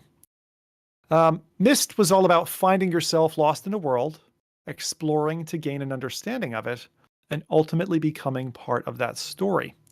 Actually, not too dissimilar from, on a similar track some years later, Half-Life, the original Half-Life from Valve, where you felt like a part of an action film. The public response to the launch of Myst was truly phenomenal. And for those who don't know, it sold 15 million copies of the game. So this is a big title. So let's talk about VR and Cyan Worlds and their interest in VR. I think I first played Abduction, which had VR support, as the first VR title really from Cyan Worlds. And this is a little bit backwards because it was Myst, Riven, Uru, I think was the third one. Right. Some years later, Abduction, Firmament. So in the VR chronology, if I'm getting this right, Abduction was first. It had these funny cardboard characters that were like cutouts, almost like a Fallout style to it.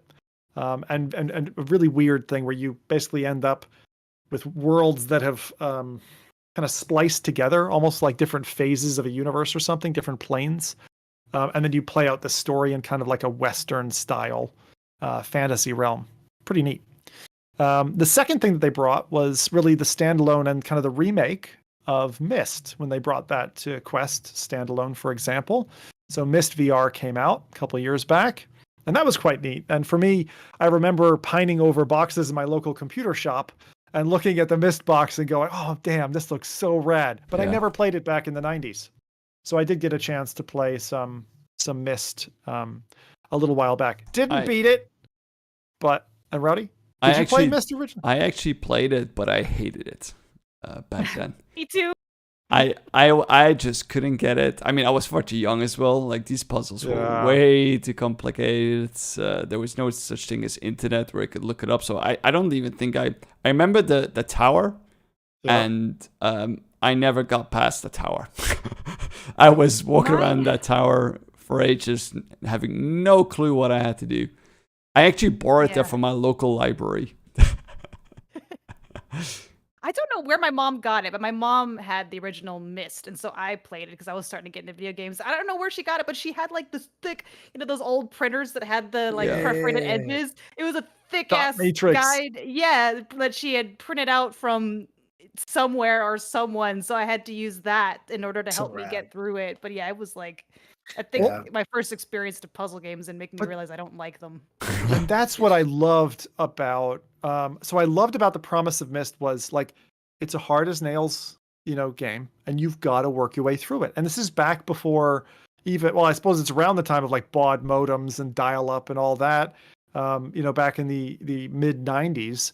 But you were kind of on your own. Like Game Guides was, let me wait for the next, monthly magazine to come out so I can get tips from there for a particular game.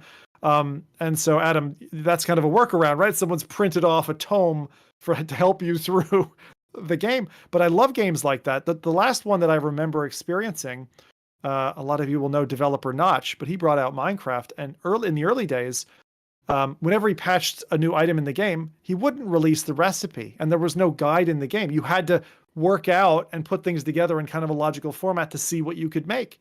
And I love that about that. And that's kind of what I remember about kind of Myst and this and that. The next game that came out actually, Jose, let me give you a chance. Did you play the original Myst? I actually never beat Myst. I remember having access to it. I think it's funny, ironically enough, was like the first game I accidentally pirated. It came built into like a Windows 7 build that I had. So I remember it quite well, but I remember like getting really frustrated with it and ended up playing that came out not around the same time, but I think it was when Indies Braid, I think it was called. Braid's amazing. Yeah, I think I ended up playing that instead. Like Myst was just too hard for me. No worries. So there's Abduction, Myst. Next on the VR journey would be Firmament. Firmament, they spent a couple years building. Rowdy will be giggling at some point if I ever mention there was this level with rotating plant bays, and it drove me completely insane on stream.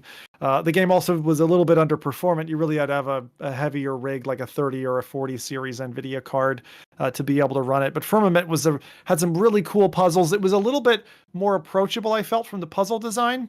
And I certainly was able to kind of chomp through that without hitting a brick wall, having to go to bed, wake up the next morning and have something dawn on me, which was certainly the case with Abduction. Abduction was kind of hard as nails.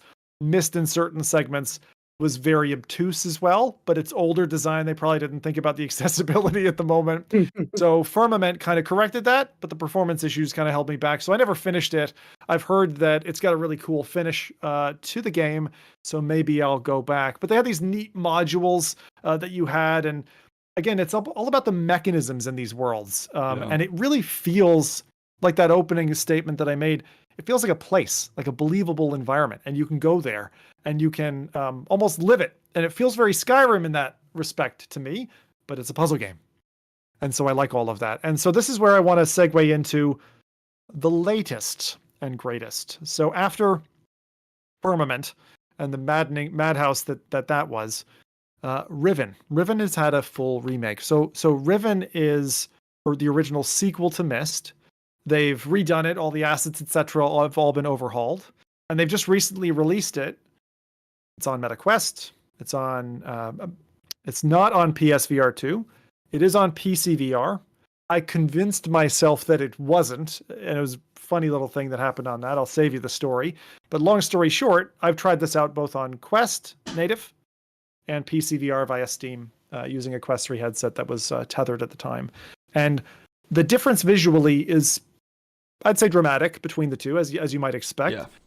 And the PCVR version is the one that I would recommend people go play. So buy the Steam copy if you're going to do this. It's Steam VR, OpenXR support for the headset.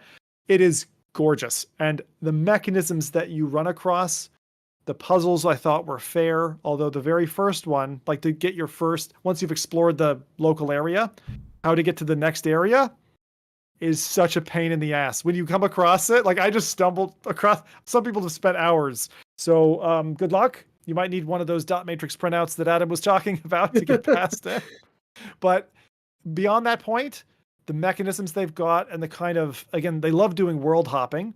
I'm not going to spoil anything. It's phenomenal. There are moments in this that make you feel like Game of Thrones, where you're like, there's just certain set pieces where you're like, God damn, the production value is incredible.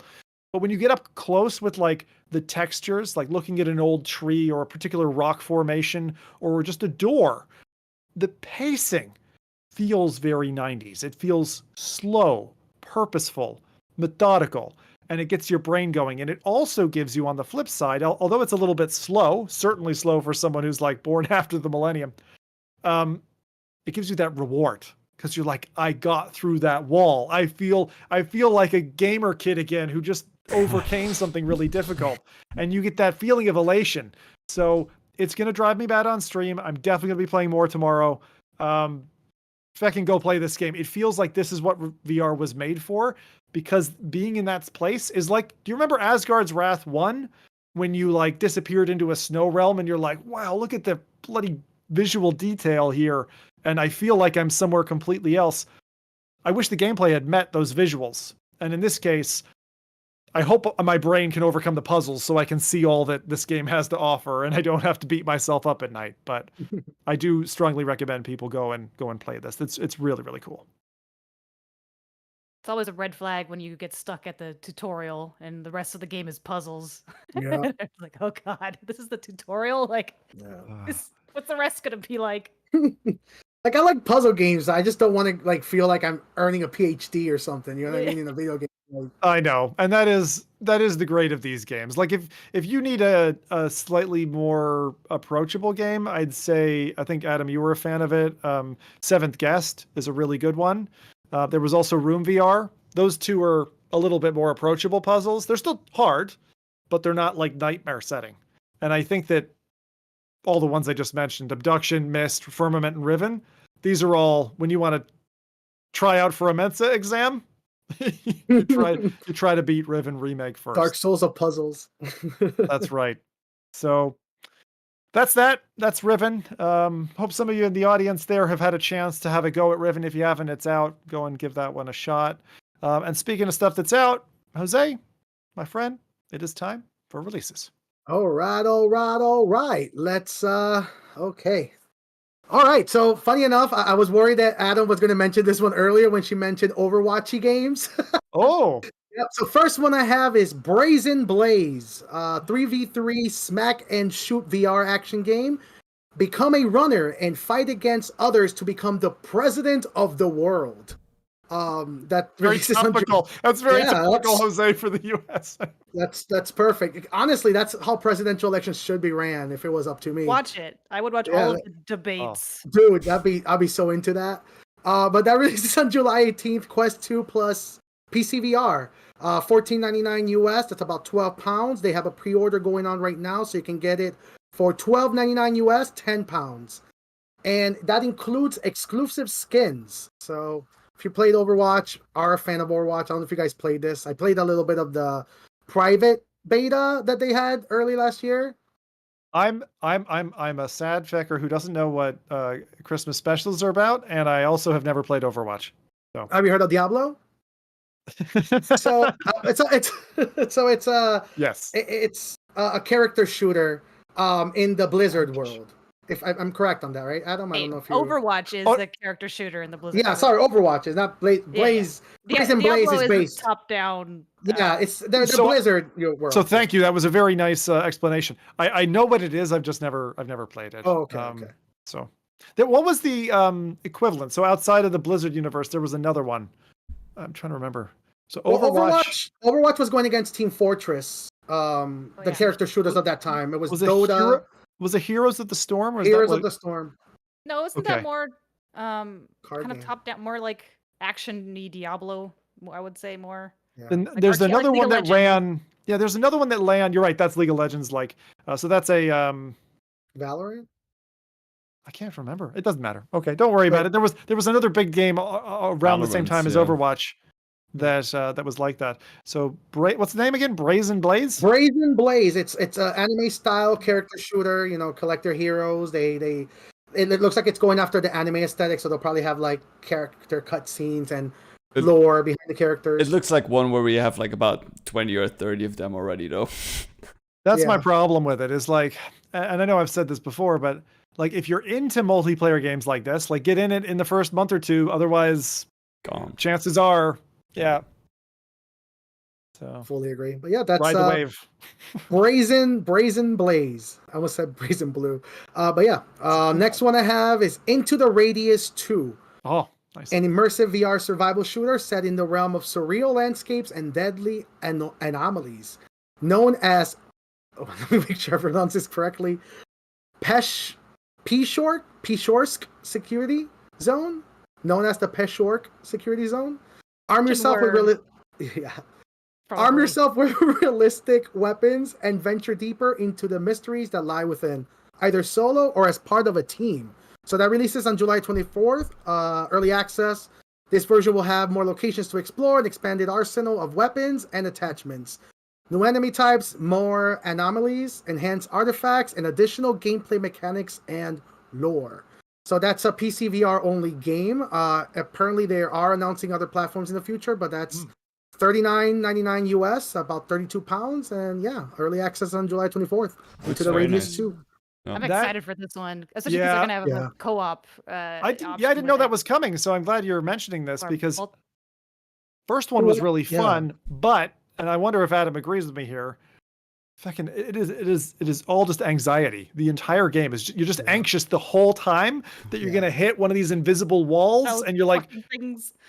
you're throwing, what were they called? Do you know, Adam? Like the little you had like a bullet cartridge with a tail on it. Oh, it was a match or what? You were throwing these things out to kind of test to see if there were these zone areas.